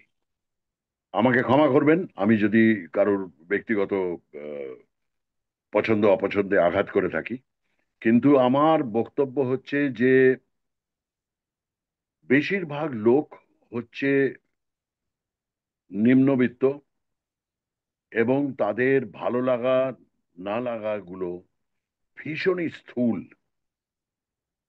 আপনি যদি আজকে বেশিরভাগ সিরিয়াল দেখেন, সিরিজ যেগুলো হচ্ছে, একজন শাশুড়ি একজন বৌমার সঙ্গে ভালো করে কথা বলছে এ হতে পারে না। একজন শাশুড়ি তার বউয়ের দিকে সেন দৃষ্টিতে তাকাবে, তির্যক দৃষ্টিতে তাকাবে এবং বলবে, বৌমা এদিকে এসো। কোনোদিন কোনো শাশুড়ি ভালো করে কথা বলেনি জানেন তো কোনো বৌমার সঙ্গে, বৌমা শোনো একটা কথা ছিল, কেউ বলেনি। কারণ এইটা চলে আসছে 60-এর 6-এর দশক থেকে। 1960 থেকে 1970-এ যে ধরনের ছবি হতো, সেই ধরনের ছবির অপভ্রংশ হচ্ছে আজকের দিনের টেলিভিশন সিরিজ। এবং এত জোরে আওয়াজ হয়, আপনাকে কি বলবো, যে যে সঙ্গীতগুলো ব্যাকগ্রাউন্ড মিউজিক হিসেবে যেগুলো শোনানো হয়, সেই ব্যাকগ্রাউন্ড মিউজিক গুলো তো ব্যাকগ্রাউন্ড মিউজিক নয়, সেগুলো তো শব্দ। এবং হঠাৎ করে একজন শাশুড়ি বললেন, বৌমা কোথায় যাচ্ছ? বৌমা বলল, ঘুরে তাকালো, ক্যামেরায় বিশাল ক্লোজ আপ, তিনি বললেন, রান্নাঘরে। দাম করে বাজ পড়লো। আচ্ছা, রান্নাঘরে যাওয়ার সাথে বাজের কি সম্পর্ক আমি তো বুঝতে পারলাম না। বৌমা রান্নাঘরে যাচ্ছে বলে বাজ পড়লো? তো এই ধরনের যখন স্থূলতা আহ, আক্রমণ করতে থাকে, তখন আপনি ভালো কাজ আশা করবেন না। ভালো কাজ আমরা চেষ্টা করেছিলাম। আম, আমাদের স্টার জলসা বলে যে আমাদের যে চ্যানেলটা ছিল, তার এক্সিকিউটিভ প্রডিউসার ছিলেন যুবরাজ ভট্টাচার্য। এবং তার সঙ্গে আলোচনা করে ঋতুপর্ণ ঘোষ এই সিরিজটা লিখেছিল, যেটার প্রডিউসার ছিল প্রসেনজিৎ চট্টোপাধ্যায়। সিরিজটার নাম ছিল গানের ওপারে। এবং গানের ওপারে যখন রবীন্দ্রনাথ ঠাকুর আর এটি ব্রাহ্ম পরিবার, তাদের নিয়ে গল্প, এবং সেখানে বিভিন্ন ধরনের ঘাত প্রতিঘাত, অনেক রকম ড্রামা ছিল, কিন্তু সবই লো কি, সব আন্ডার কারেন্ট। কিন্তু সেগুলো খানিকক্ষণ দেখার পর, এক সপ্তাহ পর লোকে বলতে আরম্ভ করলো, একটা দাড়িওয়ালা বুড়ো কি সব গান লিখেছে, সেগুলো আমাদের সিরিয়াল শুনতে হবে। আচ্ছা, সেই লোকটা ওই সব গান লিখে কি করে নোবেল প্রাইজ পায় সেটাই তো বুঝতে পারলাম না। এই ধরনের যদি দর্শক হয়, তাহলে আপনি কি করে আশা করেন যে গানের ওপারে চলবে? কাজেই গানের ওপারে বন্ধ করে দেওয়া হলো, কারণ তার television rating was very poor. সে কারণে স্টার জলসা বাধ্য হলো বন্ধ করে দিতে। বললো, আপনারা কিছু মনে করবেন না, কারণ এই চ্যানেল আর এত লস সহ্য করতে পারছে না। চ্যানেল বলছে আমরা বন্ধ করে দিচ্ছি। এবং বন্ধ করে দেওয়া হলো। আমাদের সকলেরই খুব খারাপ লাগলো, কিন্তু কিছু করার নেই। কারণ এখনো পর্যন্ত আমাদের এই সমাজে কোন ছবিটা খুব ভালো হয়েছে সেটা মাপা হয় তার অর্থনৈতিক আমদানির উপরে।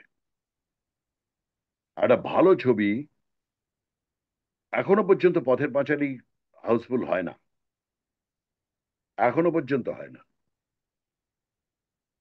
কিন্তু হলেও 3টে শো 4টে শো, দ্যাটস অল। এই 2 দিন 3 দিন আগে আমরা দেখতে গিয়েছিলাম সত্যজিৎ রায়ের অরণ্যের দিন রাত্রি। ওটা 4K রেস্টোরেশন হয়েছে এবং ফিল্ম আর্কাইভস ওটাকে রেস্টোর করেছে নেগেটিভটার থেকে। কি ঝকঝকে ছবি, কি সুন্দর।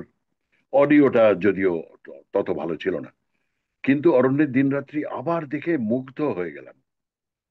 কিন্তু আপনি ভাবুন তো, যে ডায়মন্ড হারবারে বা বইচিতে অরণ্যের দিনরাত্রি চলছে, সম্ভব? তারা দেখবেই না, সেটা আবার কি?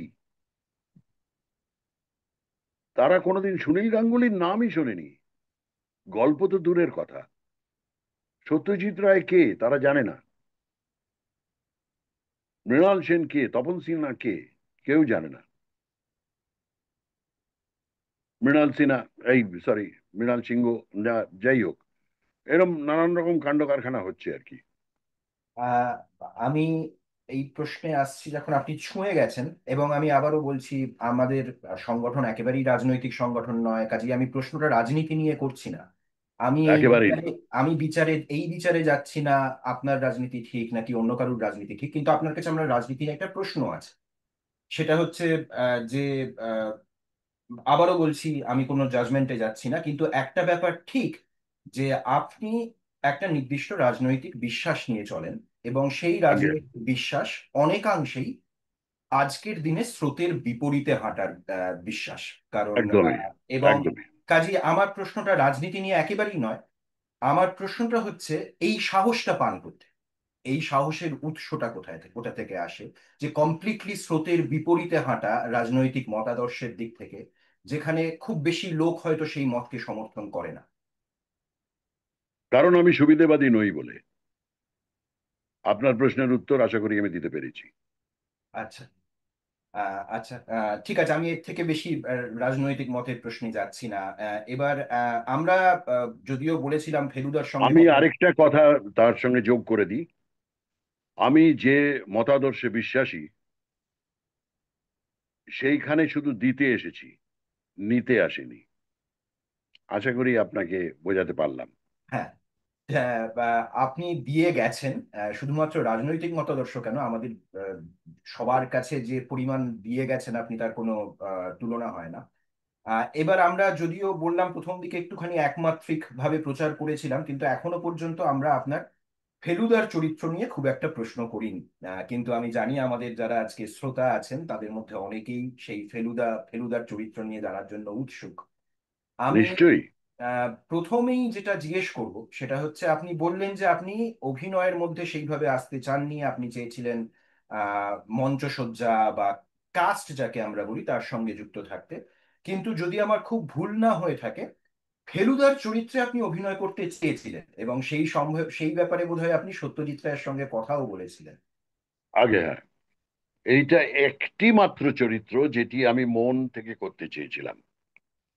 তার কারণ আমি আহ, ছোটবেলা থেকেই, যখন থেকে সিনেমা বুঝতে আরম্ভ করেছি, তখন থেকেই আমি সত্যজিৎ রায়ের ভক্ত। তার প্রত্যেকটি ছবি এমন ভাবে তিনি তৈরি করেছিলেন, যেগুলো আপনাকে শুধুমাত্র ছবিটা দেখার পর আপনি হলের থেকে বাইরে বেরোলেন আর ভুলে গেলেন। এ ধরনের ছবি উনি বানাননি। যেটা আমরা বেশিরভাগ আজকের দিনের ছবি, আপনি যতই জুরাসিক পার্ক বলুন, আর আভাটার বলুন, আর যাই বলুন না কেন, আপনি হল থেকে বেরোনোর পর কতক্ষণ ভাবেন ছবিটা নিয়ে। কারণ একটা ছবি বানানোটা শুধুমাত্র অর্থনৈতিক ভাবে রোজগার করার জন্য নয়। আজকে সিনেমা, থিয়েটার, টেলিভিশন সমস্তটাই রোজগারের পন্থা হয়ে গেছে। কে কত টাকা ইনকাম করতে পারে, কিন্তু সেটা তো কাজ নয়। মানে নাটক, গান, নাচ, সিনেমা, টেলিভিশন এগুলো সব শিল্প, একটা পেন্টিং এর মতন, যেটা একটা এই শিল্পকে তুলে ধরতে হবে। শিল্পটা আগে, বাণিজ্যটা পরে। তো এই শিল্পটাকে যদি আমি ধরে রাখতে না পারি, তাহলে তো শিল্প করে লাভ নেই। শিল্পটাকে যদি বাণিজ্যের সঙ্গে গুলিয়ে ফেলি, তাহলে আজকে একটা যে কোনো সিনেমা তাহলে শেয়ার মার্কেটে বিক্রি হতো। সিনেমা তো শেয়ার মার্কেটে বিক্রি করার জিনিস নয়। তো সেই কারণে আমি বলবো যে আমার ছোটবেলা থেকে ওই ইনফ্লুয়েন্সটা হওয়ার ফলে সত্যজিৎ রায়ের প্রত্যেকটা ছবিতে, কোনো ছবিটা প্যান প্যানানি নেই, কিন্তু আপনি দেখবেন ভীষণ শক্তপোক্ত চরিত্র। সে পুরুষ চরিত্র হোক, নারী চরিত্র হোক, প্রত্যেকটি চরিত্র খুব শক্তপোক্ত, পায়ের তলার মাটি আছে। এবং সেইটা সবচেয়ে বেশি পেয়েছিলাম যখন আমায় ছোটবেলায় বাবা বই কিনে দিয়েছিলেন। বললেন যে শুধুমাত্র জেমস হ্যাডলি চেজ আর ডিটেকটিভ পড়েছো তুমি, আর্থার কনান ডয়েলের শার্লক হোমস, সেইটার বাদেও, সেইটার বাইরেও কিন্তু ব্যোমকেশ পড়েছো? আমি বললাম না, ব্যোমকেশ পড়ো। সত্যজিৎ রায়ের একটি গোয়েন্দা চরিত্র তৈরি করেছেন ফেলুদা, সেটা পড়েছো? আমি বললাম না, ওইটা পড়ো। বাবা নিজে আমাকে ব্যোমকেশ এবং ফেলুদা কিনে দিয়েছিলেন, বলেছিলেন এটা পড়ো তাহলে বুঝতে পারবে। তো এই যে বাংলা সাহিত্যে আমি ফেলুদা ব্যোমকেশ পড়ার পর এই যে ঋজু চরিত্রগুলো আমি তার আভাস পেলাম, তখন থেকে আমার ধ্যান ধারণা পাল্টে যেতে আরম্ভ করলো। এবং সত্যজিৎ রায়ের ছবি যখন দেখলাম, ফেলুদার ছবি, যখন সোনার কেল্লা, জয় বাবা ফেলুনাথ দেখলাম, তখন আমার মনে হলো এই তো একটি চরিত্র আছে যে চরিত্রে অভিনয় করলে খুব আনন্দ পাবো, আমার মন থেকে ভালো লাগবে। তো তখন থেকে আমি, ওইটা একটা সুপ্ত বাসনা ছিল। এবং সেই ওইটা চলতে চলতে একটা সময় হলো যখন আমাকে সত্যি অভিনেতা হয়ে যেতে হলো। এবং কোনো একটা কারণে সত্যজিৎ রায়ের বাড়িতে যেতে হয়েছিল। তখন আমি সাহস করে বলে ফেলেছিলাম যে আপনি কি আর ফেলুদা করবেন না? উনি বলেছিলেন না, সন্তোষ আর নেই, সন্তোষ ছাড়া লালমোহন গাঙ্গুলি কেউ করতে পারবে না, এবং লালমোহন গাঙ্গুলি ছাড়া ফেলুদার ছবি হবে না। শুধু ফেলুদার আর তোপসে খুব সিরিয়াস আলোচনা করে যাচ্ছে আসল দোষী কে, এ ছবি বেশিক্ষণ চলবে না, যদি না তার মধ্যে একটু হালকা রিলিফ থাকে। আর রিলিফ ইজ লালমোহন গাঙ্গুলি। কাজে যেহেতু লালমোহন গাঙ্গুলি আর নেই, সেহেতু আমি আর ছবি করব না। তখন আমি ওনাকে বলেছিলাম যে যদি ফেলুদা চেঞ্জ হতে পারে তাহলে লালমোহন গাঙ্গুলিও তো চেঞ্জ হতে পারে। তাতে উনি খুব আশ্চর্য হয়ে গিয়েছিলেন, ফেলুদা চেঞ্জ হতে পারে বলে? কে করবে ফেলুদা? আমি বললাম, আমি করব। আমি সাহস করে বলে ফেলেছিলাম ওনার মুখের ওপর। উনি খানিকক্ষণ তাকিয়ে রইলেন, তারপর বললেন আমি তোমার অভিনয় দেখেছি, কিন্তু আমি তো আর করব না, তুমি আমার ছেলের সঙ্গে কথা বলতে পারো। সেই তখন থেকে ছেলের ওই পাঞ্জাবির খুঁট ধরে ঝুলে পড়েছিলাম যে কবে আমাকে সুযোগ দেবেন, কবে সুযোগ দেবেন বলতে বলতে। এবং আলটিমেটলি সন্দীপ রায় আমাকে সুযোগ দিয়েছিলেন। কিন্তু এই যে রিজু চরিত্রটা, এইটা একমাত্র যেটা আমার, আমি নিজে অভিনেতা হতে চাইনি, তার সত্ত্বেও এই চরিত্রটা আমার এত ভালো লেগেছিল যে আমার মনে হয়েছিল এরম কিছু একটা করতে হবে। একটা এবং সৎ লোক, একটা ভালো লোক, যে একটা অন্যায়ের প্রতিবাদ করতে পারে। তো সেই হিসেবে আমি ঢুকে পড়লাম। এবং আমার সৌভাগ্য যে সন্দীপ রায় আমাকে সুযোগ দিলেন। আমি এইখানে যে আপনি সৎ ঋজু লোকের কথা বলছেন সেই প্রসঙ্গেই একটা প্রশ্ন এসেছে। অংশুমান প্রশ্নটা করেছে। অংশুমান, তুমি করবে না? আহ, হ্যাঁ, বলুন। আচ্ছা, তোমার আমি করব তোমার হয়ে। তোমার কথা শুনতে পাচ্ছি। হ্যাঁ হ্যাঁ, ইয়েস, প্লিজ গো। আচ্ছা, অংশুমান প্রশ্নটা ইংরেজিতে করেছে কিন্তু বলেছে, এবং আপনি ব্যক্তিগত জীবনেও একজন মানুষ হিসেবে একজন সৎ ঋজু বলিষ্ঠ মানুষ। তা কাজেই সেইখানেই আমি একসঙ্গে ব্যাপারটাকে কানেক্ট করছি। কারণ ওর প্রশ্নটা হচ্ছে যে আপনি যে ফেলুদার অভিনয় যখন করেছেন, এরকম কোনো সময় কি এসেছে যে সময় আপনার কোনো বিশেষ মুহূর্ত, কোনো বিশেষ সিন, কোনো বিশেষ কাহিনী, যেখানে আপনার এবং ফেলুদার চরিত্রের মধ্যে যে ফারাক, সেই ফারাকটা ঘুচে গেছে, আপনার মনে হয়েছে আপনি আদতে প্রদোষচন্দ্র মিত্র? হ্যাঁ, অনেক সময় হয়েছে, অনেক সময় হয়েছে। কারণ ফেলুদার এই চরিত্রায়নটা এমনই, যেটা লিখেছিলেন তার সঙ্গে আমার অনেকটাই মিল আছে। আমার ব্যক্তিগতভাবে অনেকটাই মিল আছে। কিন্তু অমিলও কিছু কম নয়, প্রচুর অমিল আছে। যেমন আম, ফেলুদা খুব ভালো যোগ ব্যায়াম করতে পারেন, আমি পারি না। ফেলুদা আম, খুবই পড়াশোনা জানা লোক, আমি অত পড়াশোনা জানা লোক নই। ফেলুদা প্রায় আহ, সব বিষয়ে পারদর্শী, আমি নই। ফেলুদা আম, কড়া পাকের সন্দেশ সবচেয়ে বেশি পছন্দ করে, আমি করি না। আম, ফেলুদা খুব ভালো গান গাইতে পারে এবং হারমোনিয়ামও বাজাতে পারে, আমি পারি না। আমার গান বেরোয় ঠিকই, কিন্তু সেটা নাটকের জন্য যতটুকু সমবেত কণ্ঠে যতটুকু পারি আমি, তার বেশি গান আমার দ্বারা হয় না। তবে হ্যাঁ, ফেলুদার সঙ্গে মিলও অনেকগুলো আছে। আম, ফেলুদা রবীন্দ্রসঙ্গীত পছন্দ করে, আমিও তাই। ফেলুদার সঙ্গে অমিল আবার হচ্ছে যে ফেলুদার বাবা মা ছোটবেলার থেকেই আম, সে তাদের পায়নি, মামা বাড়িতে মানুষ। আম, আমার সে কথা সেরম নয়, আমার বাবা মার কাছেই আমি মানুষ। এবং ফেলুদার একটা 0.32 কোল্ট আছে, আমার নেই। সেটা আমার বউ আমাকে কিছুতেই কিনতে দেয়নি। তো ফেলুদা হচ্ছে ভীষণ ঠান্ডা মাথা, আমি একেবারেই নই, আমি একটু মাথা গরম লোক। আম, তাছাড়াও আরো অনেক কিছু আছে যেগুলো ফেলুদার সঙ্গে একেবারেই আমার মেলে না। তো কিন্তু কয়েকটা চিন্তাধারা মেলে, হ্যাঁ, সততাটা মেলে। একটা নিরীহ মানুষের পেছনে লাগলে আমি তাকে ছেড়ে কথা বলবো না, সেটা ফেলুদার সঙ্গে আমার মেলে। কিন্তু আর বাকিগুলো নয়। কারণ ফেলুদা এত সুন্দর যোগব্যায়াম করতে পারে, আমি তার কণামাত্রও পারি না। এবং আমার একটা এখন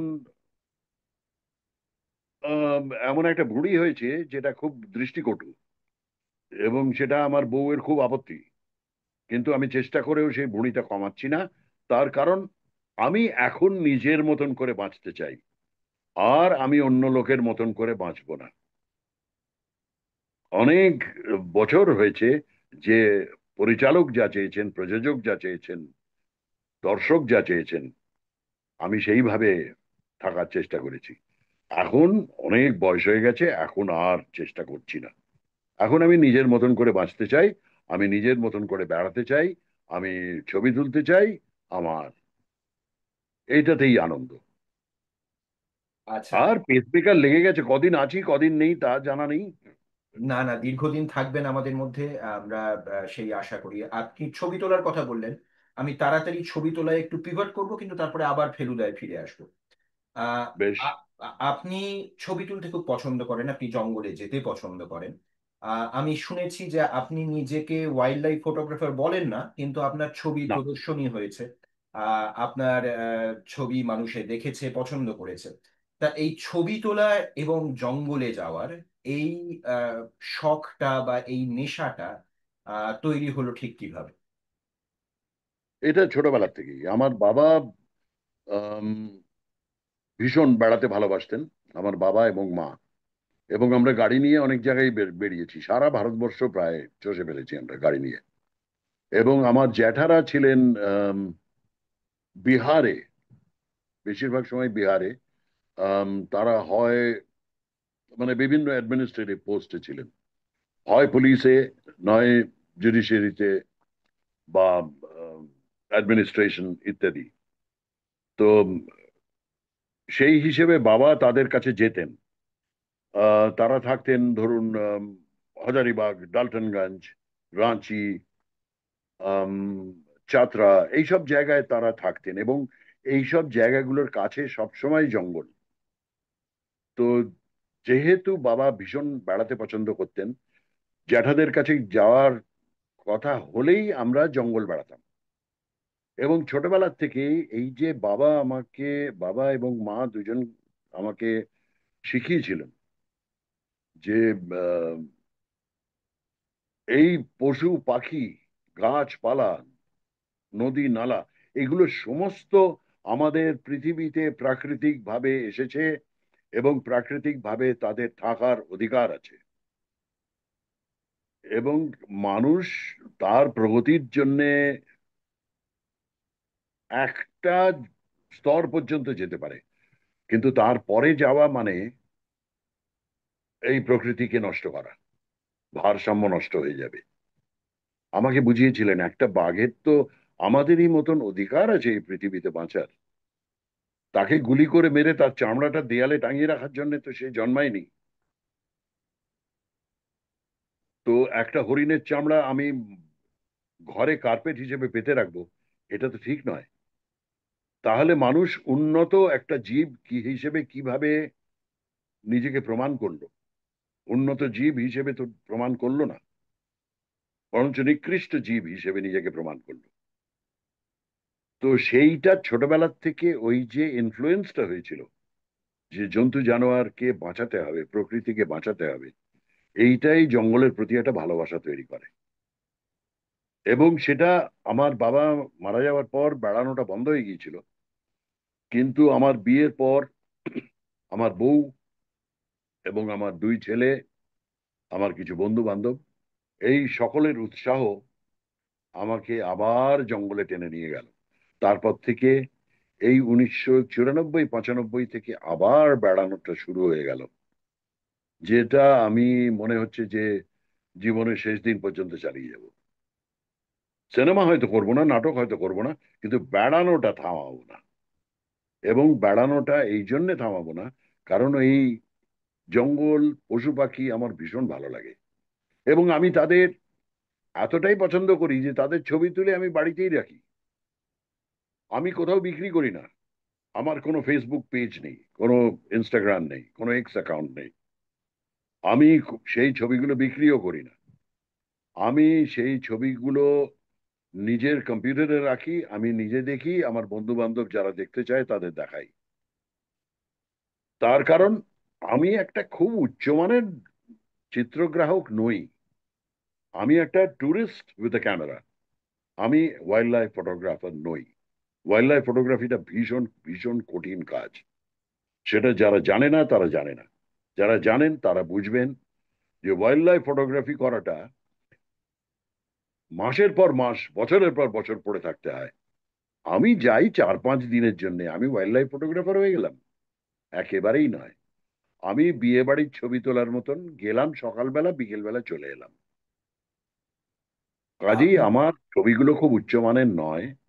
কিন্তু হ্যাঁ, এক্সিবিশন গুলো করেছিলাম যেটা আপনি বললেন, এই কারণে যে লোককে বোঝানোর জন্য যে জন্তু জানোয়ার প্রকৃতি কত ভালো, এদের বাঁচিয়ে রাখাটা দরকার। এই কারণেই এক্সিবিশন করা। আমি কত ভালো ছবি তুলি তার জন্য নয়, কারণ আমার একটা ছবিতেও আমার নাম থাকে না যে এই এবং ছবিটা আমি। আপনার যে ছবি আপনি পাবলিশ করেন না, তার ভুক্তভোগী হচ্ছি আমি। তার কারণ আমাদের এই সেশনের আগে আমি ভেবেছিলাম যে আপনার কিছু ছবি যদি আমি খুঁজে পাই তাহলে হয়তো আজকের এই সেশন চলাকালীন দেখাবো, কিন্তু আমি ইন্টারনেটে কোথাও খুঁজে পেলাম না। ফলে আমি আমি নিজে ইন্টারনেটে আপলোড করিনি তো, সেইটাই তো বলছি। আমি আপনাকে বলেছি, আপনি একটা উপহারের কথা বলছিলেন। আমার কাছে উপহারটা এটাই হবে যে আপনাদের সংস্থা কি কি কাজ করছে, ওখানকার মানুষকে বাংলা ভাষা নিয়ে শিক্ষিত করা, উদ্বুদ্ধ করা, অনুপ্রেরণা দেওয়া, এইগুলো নিয়ে আপনারা কি করছেন সেটা আমাকে একটা ইমেল করে পাঠাবেন। একদম। এইটাই আমার কাছে উপহার। একদম। এবং আপনারা যদি চান, আমি সেই ইমেলে আমার সম্প্রতি কিছু ছবি, আমি এই নিয়ে 2024 এবং 25 2 বছর পর পর আফ্রিকা গেলাম, কিনিয়া এবং টানজানিয়া।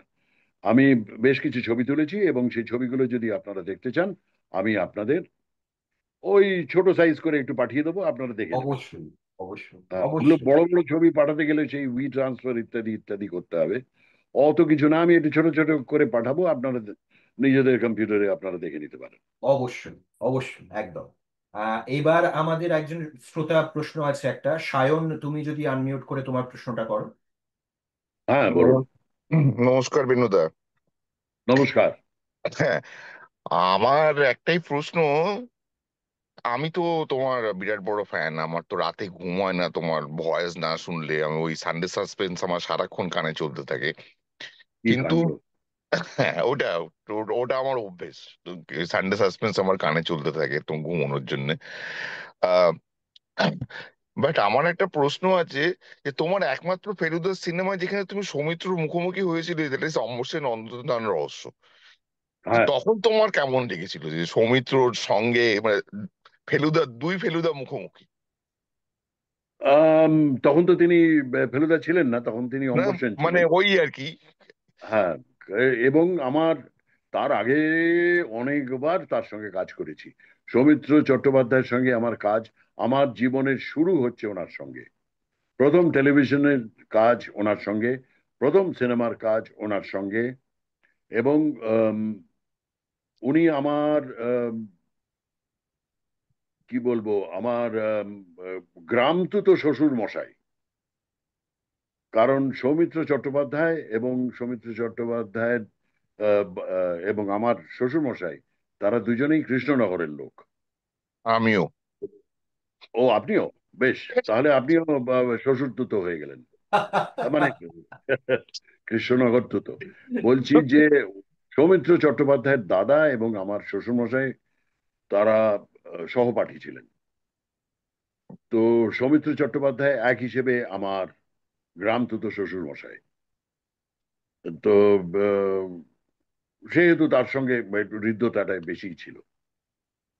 তো সেই কারণেই সৌমিত্র চট্টোপাধ্যায় যখন অভিনয় করছেন, তখন আমার কাছে সেটা আলাদা খুব একটা কিছু মনে হয়নি, এই জন্যেই কারণ আমি অভ্যস্ত হয়ে গিয়েছিলাম ওনার সঙ্গে কাজ করতে করতে। এবং ব্যক্তিগত স্তরে যেহেতু আলাপ ছিল এবং হুম। একটা আত্মীয়তাও ওই ধরনেরই ছিল, কাজেই আমার ওখানে উনি নিজে এত বড়ই অভিনেতা যে উনি অন্যদের সাহায্য করতেন, বলে দিতেন কিভাবে করলে ভালো হবে। কাজেই সেখানে তিনি রাইভাল নন। না রাইভাল, রাইভালের কোনো ব্যাপারই নেই তোমার হ্যাঁ, সঙ্গে। কাজেই আহ, কাজেই আমার নার্ভাস হওয়ারও কোনো জায়গা ছিল না। আমার খুবই ভালো লেগেছিল এবং আমার আহ, আমি এনজয় করেছিলাম তার সঙ্গে কাজ করতে। এবং আমার সৌভাগ্য যে তিনি অম্বর সেন অন্তর্ধান রহস্যতে তিনি অম্বর সেনের চরিত্র করতে রাজি হয়েছিলেন। হ্যাঁ, আমি তোমার ওই দেখলাম কেনিয়া আর তানজানিয়া ট্যুরের ভিডিওটা, ভিডিওগুলো হ্যাঁ, সব না, দেখেছি, সেটা আবার দেখলাম। শিবাজি। হ্যাঁ, শিবাজি, আমি হ্যাঁ। শিবাজিকে খুব ফলো করি। শিবাজির সঙ্গে আচ্ছা। দেখলাম তোমার, তোমার পুরো কেনিয়া তানজিনা, তুমি তোমার ওয়াইফ, হ্যাঁ, শিবাজি তো হ্যাঁ, বিরাট হ্যাঁ। বড় গ্রুপ নিয়ে গেছিল। তো আমি দেখলাম, আমি সব কটা ভিডিও দেখেছি। তোমরা মানে জঙ্গলের মধ্যে গিয়ে সিংহ দেখেছো, জিরাফ দেখেছো, হ্যাঁ, বাফলো। তোমার ক্যামেরাটা জবরদস্ত। ওইটা আমাকে নিকন দেয়। আমাকে 600 ওটা লেন্স লাগিয়ে নিয়ে গেছো তুমি? না, ওটা ধার দেয়, ওটা আমাকে ধার দেয় ওই ছবি তোলার জন্য। আর আমি দাম। ফিরে এসে আবার ধার শোধ করে দিই। না আমি দেখলাম তুমি আমার 600 ও এর ক্যামেরা লেন্স কেনার, লাগিয়ে নিয়ে যাচ্ছে। না না, ও ক্যামেরা কেনার আমার ক্ষমতা আছে নাকি? The combination বিশাল of the camera camera, and lens. হ্যাঁ, বিশাল ক্যামেরা, 600 এর এই লেন্স তো লাগানো। বলছি। সেই অত ওই ক্যামেরা লেন্স কিনতে গেলে আমাকে অন্তত 10 থেকে 12 লাখ টাকা খরচা করতে হবে। তা অত বল। টাকা আমার কাছে কোথায়? ছশো কিনতে গেলে তোমাকে অতটাই খরচা করতে হবে। আমি না, আমার দেখছিলাম পক্ষে সম্ভব নয় তো।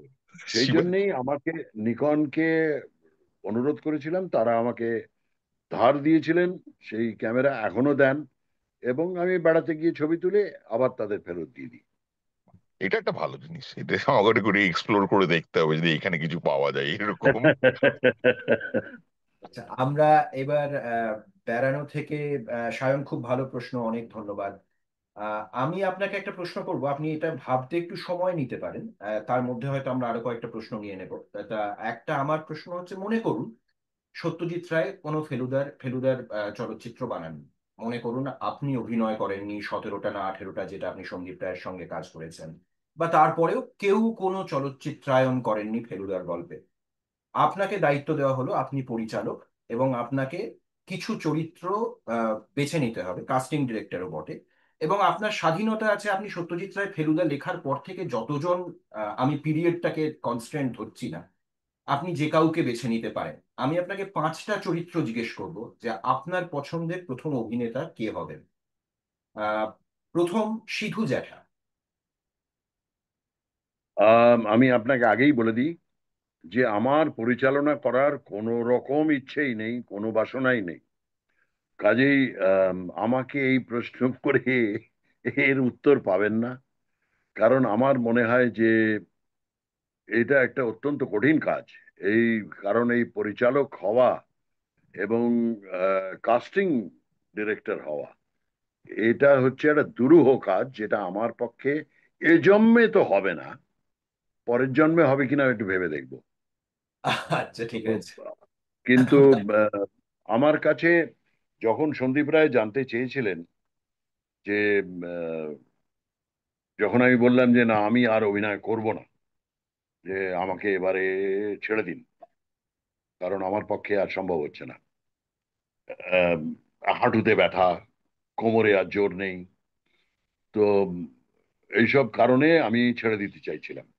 শেষ পর্যন্ত উনি আমাকে যখন জানতে চাইলেন কে কে করতে পারে, এই যাদের যাদের ফেলুদা দেখছেন আমি সকলের নামই করেছিলাম। আবির চট্টোপাধ্যায়, পরমব্রত চট্টোপাধ্যায়, টোটা রায়চৌধুরী, আম, তারপরে ইন্দ্রনীল সেনগুপ্ত, এদের সকলেরই নাম করেছিলাম, এবং নাম করেছিলাম অনির্বাণ ভট্টাচার্য। তো সন্দীপ রায় শেষ পর্যন্ত আবির চ্যাটার্জিকে নিয়েছিলেন। তো কিন্তু আবির চ্যাটার্জি ব্যোমকেশ ছাড়তে পারেনি বলে শেষ পর্যন্ত তাকেও বাদ দিতে হলো। কারণ একই লোক ব্যোমকেশও করছে, ফেলুদাও করছে, এটা দর্শক ঠিক নিতে পারছিল না। আর এখন আপাতত ইন্দ্রনীল সেনগুপ্ত করছে সন্দীপ রায়ের সঙ্গে। কিন্তু এছাড়া আর কারো চরিত্রের জন্য আমি কাউকে রেকমেন্ড করিনি, করবও না। আচ্ছা, তাহলে আমি কারণ এটা এক একটা পরিচালক এক এক রকম ভাবে দেখেন তো, কাজেই সেটা একদম পরিচালকের দায়িত্ব। আর আমি কোনোদিন পরিচালনা করব না, এটা আমি দৃঢ় নিশ্চিত। আচ্ছা, এবার তাহলে আমি একটু অন্যভাবে প্রশ্নটা করি। এখনো বেশ পর্যন্ত করুন। যারা যারা অভিনয় করেছেন, মনে করুন মগনলাল মেঘরাজের চরিত্রে উৎপল দত্ত ছিলেন, মোহন আগাশে অভিনয় করেছেন মগনলাল মেঘরাজের চরিত্রে, এরকম অনেকে করেছেন। এর মধ্যে আপনার কাছে সব থেকে প্রিয় মগনলাল মেঘরাজকে? উৎপল দত্ত, আচ্ছা। নিঃসন্দেহে। আচ্ছা, এবার মুভ করে যাই হচ্ছে জটায়ু। জটায়ু তো কতজন করেছেন? আহ সন্তোষ দত্ত থেকে শুরু করে আপনার সঙ্গেই জটায়ু করেছেন প্রায় 4জন বোধহয়, অনুপ কুমার, রবি ঘোষ, না, তিনজন: অনুপ বি- কুমার, রবি বি- ঘোষ এবং বিভু ভট্টাচার্য। বিভু ভট্টাচার্য। হ্যাঁ, এবং এখন করছেন অনির্বাণ বাবু। তা এর মধ্যে আপনার কাছে শ্রেষ্ঠ জটায়ু কে? না, অনির্বাণ চক্রবর্তী আমার সঙ্গে করেননি। আপনার সঙ্গে করেননি, কিন্তু এখন হ্যাঁ, করছেন আমার জটায়ু। সঙ্গে তিনজন করেছেন: আপনার সঙ্গে 3জন। রবি ঘোষ, অনুপ কুমার এবং বিভু ভট্টাচার্য। এর মধ্যে আপনার আমার কাছে কাছে? আমার কাছে আহ, সবচেয়ে ভালো জটায়ু হচ্ছেন সন্তোষ দত্ত। তার কারণ এই একটি মাত্র চরিত্র, যেটি এটা মানুষকে দেখে তৈরি হয়েছে, চরিত্র দেখে কাস্টিং হয়নি।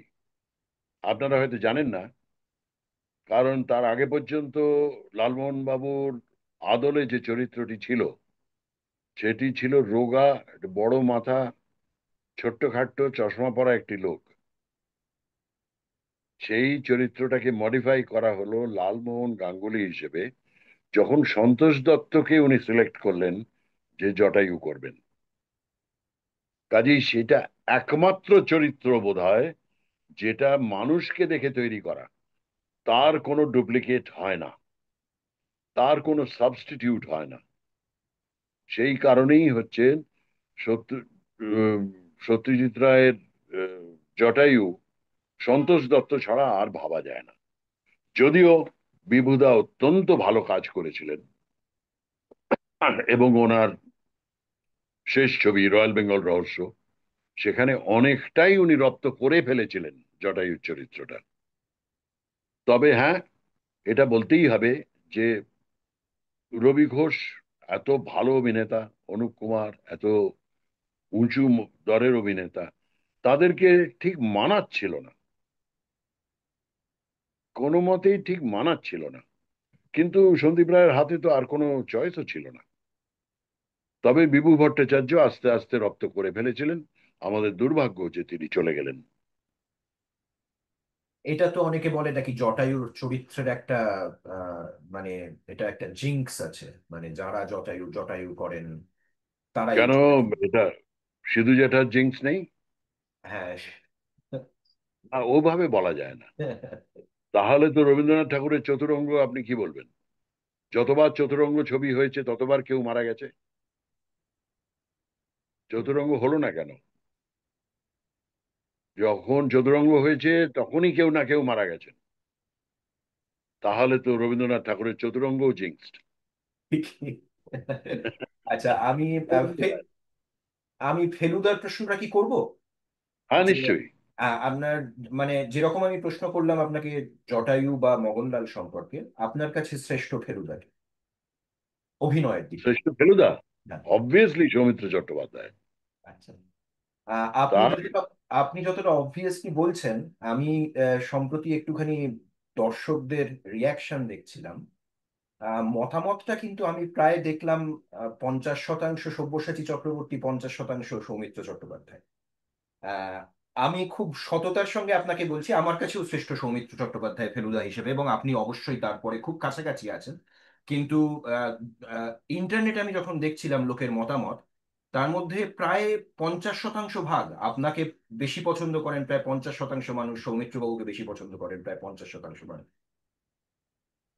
তার কারণ বোধহয় আমি বলবো যে আমারটা বেশি দেখেছে লোকে।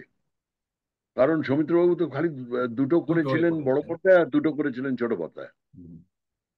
আর আমি তো 18টা করে ফেলেছি, তার মধ্যে 10টা ছোট পর্দায়, 7টা বড় পর্দায়, এবং আম, একটি গল্প মঞ্চে।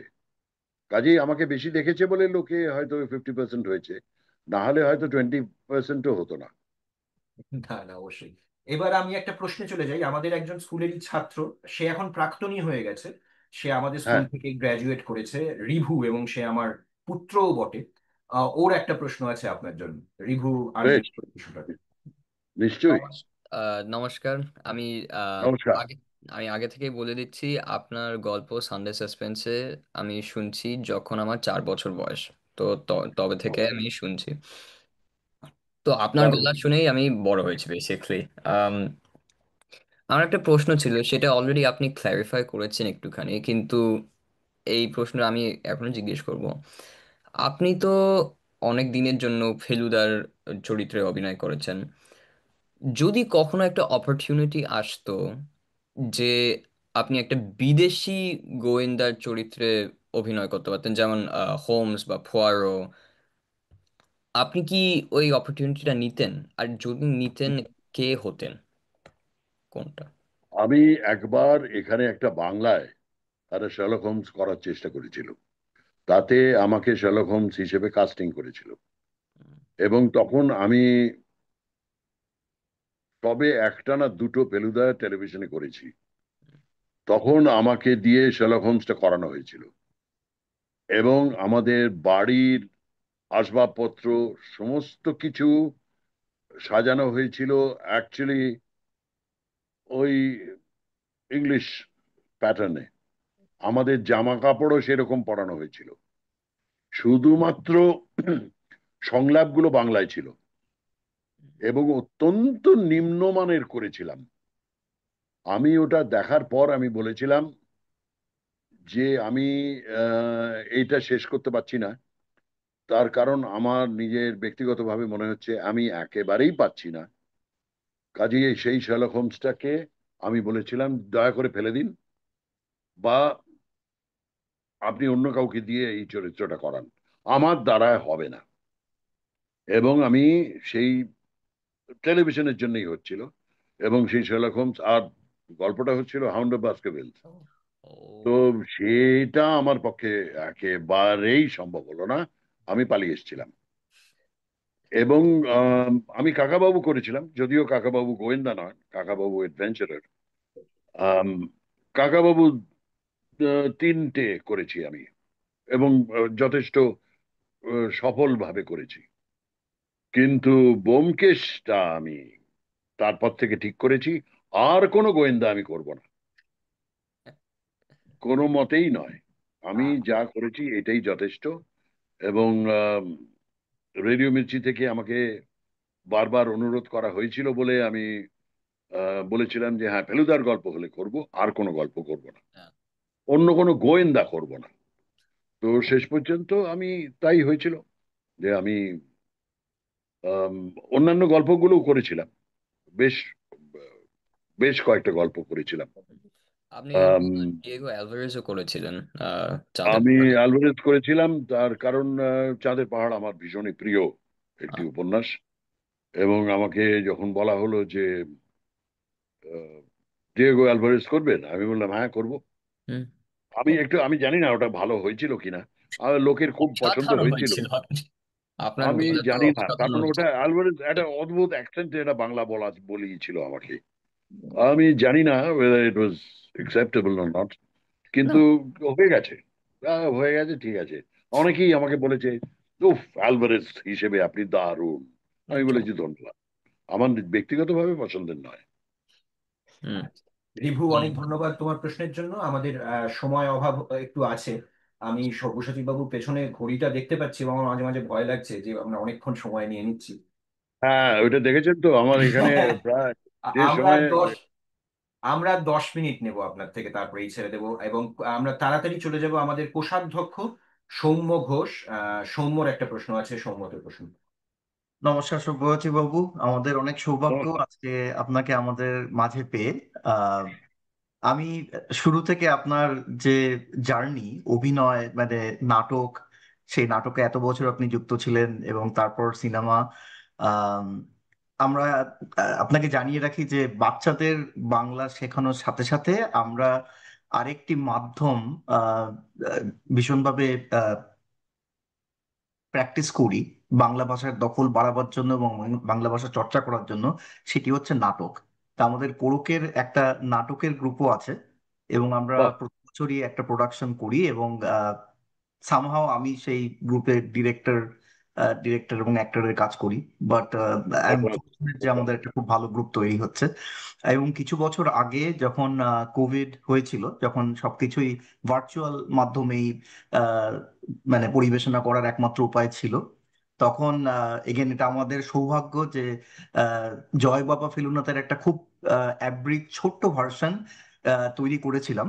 এবং সেটা শ্রী সন্দীপ রায়ের সামনে উপস্থাপনা করার সৌভাগ্য হয়েছিল আমাদের। তো বাহ। যাই হোক, আমি আমার প্রশ্নে আসি। অ্যাজ এ ডিরেক্টর যখন গল্প চুজ করার আহ, প্রতি বছর একটা এক্সারসাইজ আছে, একটা সময় যখন আমরা মানে ভাবার চেষ্টা করি কোন গল্প নিয়ে ও মানে নাটক করলে সেই নাটকটা একটা হাই কোয়ালিটি প্রোডাকশন হবে, লোকে পছন্দ করবে এবং আমাদেরও একটা স্যাটিসফ্যাকশন আসবে যে হ্যাঁ একটা ভালো প্রোডাকশন করতে পেরেছি। তো সেক্ষেত্রে আমার আহ, একটা ডিলেমা হয়। সেই ডিলেমাটা হচ্ছে আমাদের এত রিচ, এত সাহিত্যিক বাংলা ভাষায় লিখেছেন যাদের লেখা আমরা পড়েছি, আহ, তাদের অনেকেরই গল্প নিয়ে কিছু কিছু নাটক করার সুযোগ হয়েছে। কিন্তু একটা ট্রেন্ড আমি দেখি যে এখনকার যে নাটকগুলো কলকাতায় হচ্ছে বা এখানেও নিউ জার্সি বা যেখানে বাঙালি অনেক বেশি, তাদের মধ্যে একটা স্বরচিত মানে একটা নতুন গল্প যেটা সমসাময়িক খুব মানে রেলিভেন্ট সেই ধরনের টপিক নিয়ে নাটক লেখা এবং নাটক করার একটা চলন হচ্ছে। আপনার কি মনে হয়, মানে আমাদের জন্য আপনার যদি কিছু টিপস থাকে যে কিভাবে আমরা, কারণ সবসময় স্বরচিত বা নতুন গল্প লেখার মতো লোকও থাকতে হবে, আহ, সেই সবসময় সেই সুযোগটা আমাদের হয় না বিদেশে থেকে।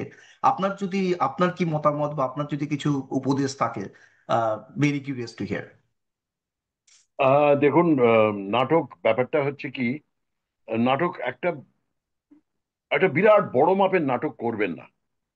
বড় মাপের নাটক মানে আপনি তো ব্রডওয়ে গোছের নাটক করতে পারবেন না। সেখানে অনেক রকম জিনিস সেখানে আহ, যোগ করা হয়, এবং সেটা যতখানি না নাটক, তার থেকে বেশি সিনেমা হয়ে গেছে এখন ব্রডওয়ে নাটক। একদম। তো দৃশ্যগতভাবে নাটক আহ, নাটককে একটা জায়গায় নিয়ে গেছে ব্রডওয়ে, কিন্তু আমাদের এখানেও সেটা চেষ্টা হচ্ছে দৃশ্যগতভাবে নাটককে তুলে ধরার জন্য। কিন্তু আমি সবসময় মনে করি সিনেমা হচ্ছে দৃশ্যকাব্য, আর নাটক হচ্ছে শ্রুতিকাব্য। নাটকের সংলাপই হচ্ছে তার আসল মেরুদণ্ড। কাজেই নাটকের সংলাপ যদি ঠিক করে কেউ বলতে পারেন, তাহলেই নাটকটা সেই জায়গায় পৌঁছয়। নাটকের জন্য যতটুকু মঞ্চ দরকার ততটুকুই করবেন। বেশিরভাগ নাটক একটা ব্ল্যাক কার্টেনে করা যায়, হুম আপনার কোনো সেটের দরকারই হয় না। আপনি শুধু আসবাবপত্র নিয়ে যদি বসেন, একটা চেয়ার, একটা টেবিল, একটা বেঞ্চ, হুম হুম বড় জোর একটা খাট, এবং আপনি বললেন যে একজন ভদ্রলোক ঢুকলেন, এসো এসো, অনেক দিন পর তুমি আমার বাড়ি এলে, তাতেই বোঝা গেল যে এটা তার বাড়ি, এবং সবাই জানে নাটক দেখছে। আপনাকে সত্যি সত্যি এটা বাড়ি দেখাতে হবে না। কাজেই নাটকটা নাটক হিসেবে যদি দেখা যায়, নাটকটাকে সিনেমার সঙ্গে গুলিয়ে না ফেলা হয়, তাহলে একটা উচ্চমানের নাটক তখনই হবে যখন সেটা সংলাপ প্রধান হবে। নাটক হচ্ছে শ্রুতি প্রধান এবং সিনেমা হচ্ছে দৃশ্য প্রধান, আর টেলিভিশন হচ্ছে দুটোর মাঝামাঝি। হুম হুম টেলিভিশনকেও অনেক জায়গায় রিয়ালিটির জায়গায় নিয়ে যাওয়ার চেষ্টা হচ্ছে, কিন্তু সেটা আমার মতে করার দরকার নেই। বেসিক্যালি আমেরিকায় টেলিভিশন অনেক উন্নত, এবং সেখানে আপনারা দেখেছেন যে বেসিক্যালি ড্রয়িং রুম সেটস হয়, আর হুম কিছুই হয় না, লিভিং রুম সেটস। কিন্তু একটা টেলিভিশন যদি বড় মাপের করতে হয়, সেই টেলিভিশনটা তখন আর সেটা টেলিভিশনের প্রোডাকশন থাকে না, সেটা সিনেমাটিক হয়ে যায়। কাজেই আমার মতে যে গুলিয়ে ফেলেছে লোকে, মানুষের আদিম শিল্প হচ্ছে ছবি আঁকা। ছবি আঁকা, গান, নৃত্য, এইগুলো হচ্ছে আদিম শিল্প। সেইখান থেকে এইগুলো সংমিশ্রণ করে নাটক এসেছে, এবং যখন যন্ত্র এসেছে তারপর সিনেমা তৈরি হয়েছে, টেলিভিশন তৈরি হয়েছে। হুম কাজে এগুলোকে আলাদা আলাদা ভাবেই দেখতে হবে। আমার মনে হয় আপনারা যদি সবচেয়ে ভালো নাটক যদি করতে হয়, আপনারা একটুখানি চেষ্টা করুন কোন নাটকগুলো হচ্ছে শুধুমাত্র শ্রুতি প্রধান, আচ্ছা। যেখানে বিরাট elaborate set, elaborate light, music এইসব দরকার হয় না, শুধু সংলাপ প্রধান একটা একটা সিচুয়েশন তৈরি করা যায়। এবং সবচেয়ে ভালো হচ্ছে পূর্ণাঙ্গ নাটক করার দরকার নেই, একাঙ্ক নাটক করুন, একটা 45 মিনিটের নাটক করুন, এবং তুখোড় নাটক, তীরের মতন এপাশ থেকে ঢুকবে ওপাশ দিয়ে বেরিয়ে যাবে। একটা নাটক শুরু হলো, 45 মিনিটের মধ্যে শেষ হয়ে গেল। কারুর এত সময় নেই যে 3 ঘন্টা ধরে নাটক দেখবে। সেই।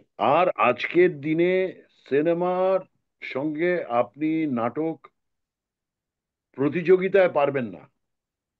আজকে টেকনোলজিক্যালি সিনেমা যে জায়গায় পৌঁছে গেছে, আপনি ভাবুন তো, যেসব দৃশ্য আমরা দেখছি, অত বড় বড় ডাইনোসর, আর কোনোদিন ভাবতে পেরেছি এটা পর্দায় দেখা যাবে? সত্যিই তাই। এটা এইগুলো হচ্ছে, তার সঙ্গে তো নাটকের কোনো মিল নেই। কাজেই হুম। নাটকটা যদি শ্রুতি প্রধান হিসেবে যদি আহ, চেষ্টা করেন মঞ্চায়ন করার, তখন তার থেকে ভালো নাটক আর হতে পারে না। সৌম্য মিত্র, উৎপল দত্ত, তারা এই ধরনের নাটকই করেছিলেন। হুম। এবং আমার মতে এই ধরনের নাটকের বই প্রচুর পাওয়া যায়। আপনি একটু ইন্টারনেট ঘাঁটবেন, দেখবেন যে এরকম ছোট ছোট একাঙ্ক নাটক পাওয়া যাচ্ছে। সেইগুলো নিয়ে আপনারা চেষ্টা করুন। থ্যাংক ইউ, আপনাদের অনেক ধন্যবাদ। যতজন মহিলা আছে, যতজন পুরুষ আছে, যতজন শিশু শিল্পী আছে, তাদের নিয়ে একটা করুন। এবং প্রতি বছর নতুন করে একটা করে করুন, মনের আনন্দে করুন। সেটাই আমাদের প্রচেষ্টা, সেটাই প্রচেষ্টা, একদম। সেই চেষ্টা করে যাচ্ছি। আমাদের থ্যাংক ইউ। একেবারেই সময় শেষ। আমাদের কিন্তু আর দুটো প্রশ্ন ঠিক নয়, দুটোই মতামত এবং একটা আবদার। তা আমাদের এই যে, কেন আমি এই দুটোকে ছাড়তে পারবো না, কারণ আমাদের যিনি প্রশ্ন করবেন তিনি হচ্ছেন আমাদের যে স্কুল, ওরক বাংলা শিক্ষালয়, তার অধ্যক্ষ। হ্যাঁ, আর তার আচ্ছা। একটা জাস্ট আপনার সঙ্গে একটা ভাগ করে নেওয়ার আছে অনুভূতি। আমি রাজদীপকে বলবো, রাজদীপ তুমি তোমার প্রশ্ন বা তোমার যে যে অনুভূতি ভাগ করে নিতে চাইছো তাড়াতাড়ি করে নাও। নমস্কার। আমার বুক নমস্কার। ধকধক করছে, মানে আই এম আস্কিং, এই রে, আপনাকে কেন? কোয়েশ্চেন জিজ্ঞেস করছি। না মানে না, প্লিজ আই করুন। ডোন্ট, আমি একটা বিরাট বড় ফ্যান। তো থ্যাংক ইউ। প্রথমত হচ্ছে যে আমি স্কুলটা চালাই, এখানে তো আমরা বাংলা শেখাচ্ছি হ্যাঁ, হ্যাঁ, প্রবাসী বাচ্চাদের। এদের মাদার টাং যদিও, মাতৃভাষা যদিও বাংলা, তো মাতৃভাষা অ্যাকচুয়ালি কিন্তু ইংরেজি। ওরা ইংরেজিতেই ভাবনা চিন্তা করে, আমরা যেমন বাংলাতে চিন্তা ভাবনা করি, and that is what হ্যাঁ। defines বাংলা as our মাতৃভাষা। ওরা ভাবনা চিন্তা করে ইংরেজিতে। তো আমাদের একটা চ্যালেঞ্জ যে ওদের বাংলা শেখানো ইজ আ চ্যালেঞ্জ, কিন্তু বাংলা শেখানোর জন্য কিছু টুলস দরকার দ্যাট মেক্স ইট ইন্টারেস্টিং। আর আপনার কাজ, ফেলুদার গল্পগুলো লেখা, ফেলুদার গল্পগুলোকে কমিক বুক করে এখন রিলিজ করা হয়েছে, সেগুলো আমরা ইন্ট্রোডিউস করাই। ভয়েস ওভার আপনি যেগুলো রেডিও মির্চিতে করেছেন, সেগুলো আমরা ভয়েস শুনিয়ে ওদেরকে বলি তোমরা কি বুঝতে পারছো। So that is one exercise we do. তো আপনারা যে কাজ করেছেন, আপনি জানতে চেয়েছিলেন যে কোরকে আমরা কি করি।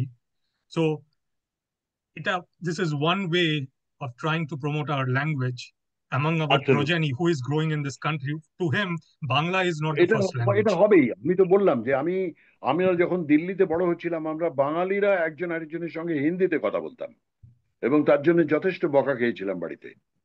আমাদের জোর করে শিখিয়েছিলেন হ্যাঁ, বাবা। সেটাই। আমার বাবা মা যেটা করেছিলেন সেটা হচ্ছে যে নাটকের স্ক্রিপ্ট আমাকে বললেন যে এই নাটকের স্ক্রিপ্টটা আমার না, এই আহ, এখন কোথায় যাব ফটোকপি করতে, তুমি একটু করে দেবে। আমি বললাম কি ফটোকপি? না না, হাতে লিখে। আমাকে কার্বন কাগজ কিনে দিলেন, ফুল স্ক্যাপ কাগজ কিনে দিলেন, কার্বন দিয়ে বললেন যে দুটো করে কপি করো তো।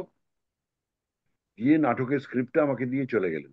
আর রোজ জিজ্ঞেস করতেন আজকে ক পাতা হলো।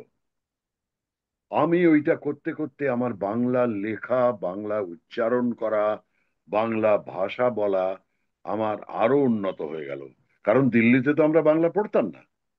আপনি আমাকে একটা আমরা ক্লাসের জন্য দারুণ আইডিয়া দিলেন।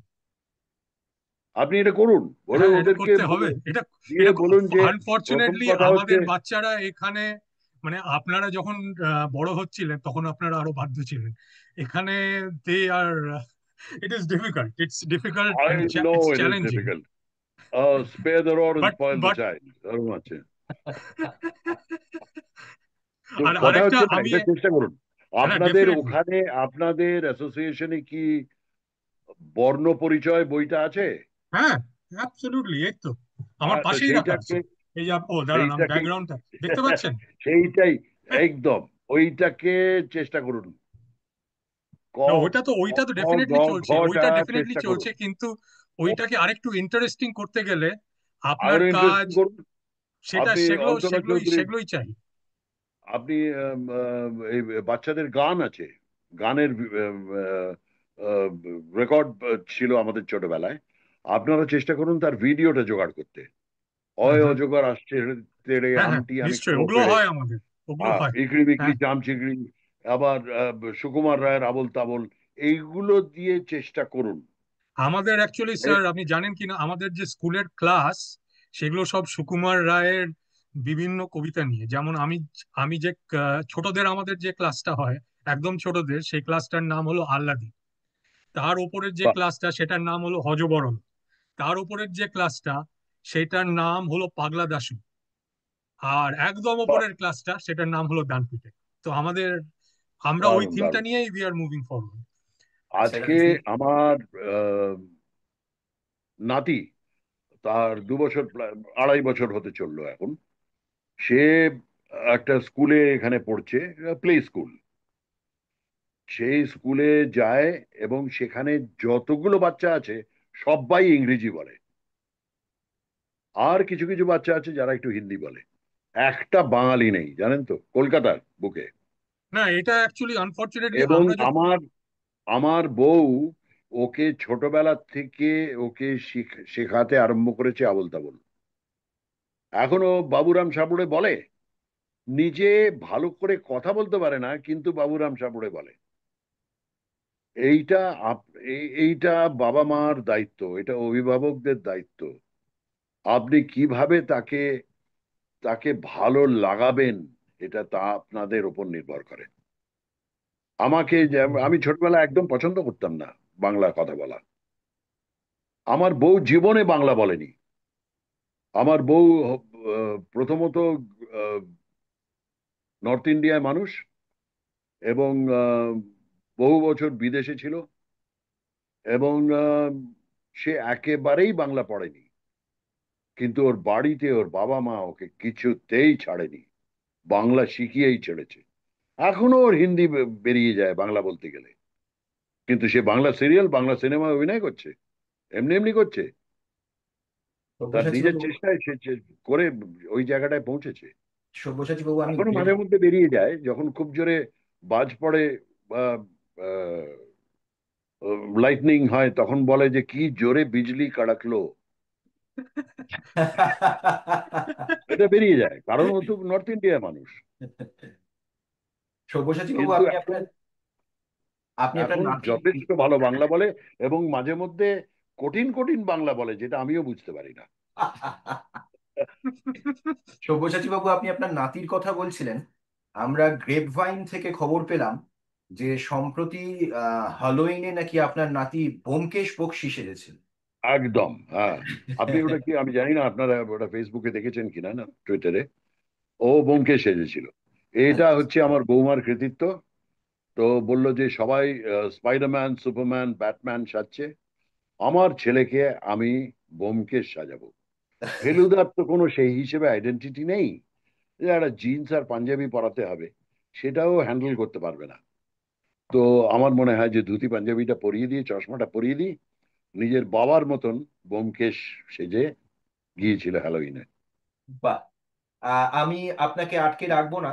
একটাই শেষ খালি আবদার আছে, এবং সেই আবদারটা আবার আমাদের এসছে বলুন। আমাদের সাধারণ সম্পাদিকা সহেলি। ওর একটা আবদার আছে, এবং তারপরে আমি দেখতে পাচ্ছি আপনার পেছনের ঘড়িতে 10টা 10 বাজে, ফলে এইটা দিয়েই আমরা মোটামুটি শেষ। হ্যাঁ, এবারে আমি 9:30টার মধ্যে শুয়ে পড়ি। এ বাবা, আহ, এইটাই শেষ, এই শেষ কাজেই আবদার, তারপরে ছেড়ে কাজেই দেবো। এটা আমার কাছে এটা একটু এক্সিডিং হয়ে যাচ্ছে। এটা যাই হোক, আপনার প্রশ্নটা কি বলুন, আমি উত্তর দিচ্ছি। সহেলি বল। হ্যাঁ, আমি সহেলি, আপনার সাথে আজকে যে ঘরে বসে কথা বলতে পারছি এর যে কি এক্সাইটিং কি বলবো। আহ, আপনি তো আমারও খুব ভালো লাগবে। হ্যাঁ, ফেলুদা, ফেলুদাতে যে কত ধাঁধা আছে সেটা না বললেই নয়। তার মধ্যে তো দরওয়াজা বন্ধ করো। তো আহ, আপনি যেটা আজকে আপনার কাছে আবদার ওটা কিন্তু ফেলুদার ধাঁধা নয়, ওটা খুব পুরোনো দিনের। ওটা হচ্ছে যে আহ, সাহেবকে বাংলা শেখানো, হ্যাঁ, হিন্দি শেখানো। হ্যাঁ, যে হ্যাঁ, চৌকিদার বুঝতে পারছিল না বলে There was a okay brown crow. শেখানো হচ্ছিল যে brown. It was a cold day and there was a brown crow. তো সেটাই, দরওয়াজা বন্ধ করো আর ইট ওয়াজ এ কোল্ড ডে, সেই হিসেবে ওইটাই ফেলু একবার বলেছিল। ওই ওইটাকে নিয়ে আম, যে ওই যখন ওই সেফের কম্বিনেশনটা জন্য হ্যাঁ, 3903 একটু জিরো, এটাই আমার আবদার থ্রি ছিল। নাইন থ্রি হ্যাঁ, নাইন ও 390820, ওইটা ছিল। সেটা যদি আর আরেকবার আমাদের জন্য ডায়লগটা একটু ভালো করে বলেন। আমার আবদার যে ত্রিনয়ন 820। ওইটা তো বললামই। তবে আমার সবচেয়ে ভালো লেগেছিল মুড়ো হয় বুড়ো গাছ, হাত গোন হাত ভাত গোল পাঁচ, পাঁচ। ঠিক পাও ঠিক ঠিক জবাবে, ফাল্গুন তাল জোড়, তার মাঝে ভুঁই ফোড়, সন্ধানে ধন্দায় নবাবে। এটা একটা সাংঘাতিক ছিল, এবং এত সুন্দরভাবে সেইটাতে যেখানে ভ্যালু আটকে গিয়েছিল সেটা হচ্ছে ফাল্গুন তাল জোড়। বড় ফাল্গুন তাল জোড়টা কি আমি বুঝতে পারছি না। তাল জোড় হয়তো জোড়া তাল হতে পারে, কিন্তু ফাল্গুনটা কি? ফাল্গুন মাস। তারপরে হঠাৎ ওর খেয়াল হয়, ও ফাল্গুনি তো অর্জুনের নাম, তার মানে অর্জুন গাছ। তোর গাছ। এইটা ফেলুদ বার করতে একটু সময় লেগেছিল, এবং এইটা এই রয়্যাল বেঙ্গল রহস্য আমাদের আমাদের ভীষণ পছন্দের একটি গল্প। আম, যদিও আমার সবচেয়ে বেশি পছন্দ হচ্ছে গোসাইপুর সরগরম। আচ্ছা, বাহ। গোসাইপুর সরগরমটা আমার ভীষণ পছন্দের। আর এই রয়্যাল বেঙ্গল রহস্য আবার হচ্ছে, এইটা এবার কমলেশ্বর মুখোপাধ্যায় করছেন। আম, সেটা ওই টোটাকে নিয়ে। আচ্ছা সব্যসাচী বাবু, আমি যেটা বলছি, আপনার অনেক বেশি সময় নিয়ে নিয়েছি আজকে। আপনি সুস্থ থাকুন। আবারও বলছি, আপনাকে কি বলে কৃতজ্ঞতা এবং ধন্যবাদ জানাবো আমার জানা নেই।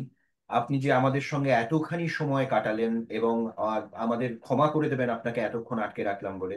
সুস্থ না, থাকুন, সুস্থ থাকুন, বেড়াতে থাকুন, এবং তাড়াতাড়ি সুস্থ হয়ে আবার অভিনয়ে ফিরে আসুন, এই আশা করি।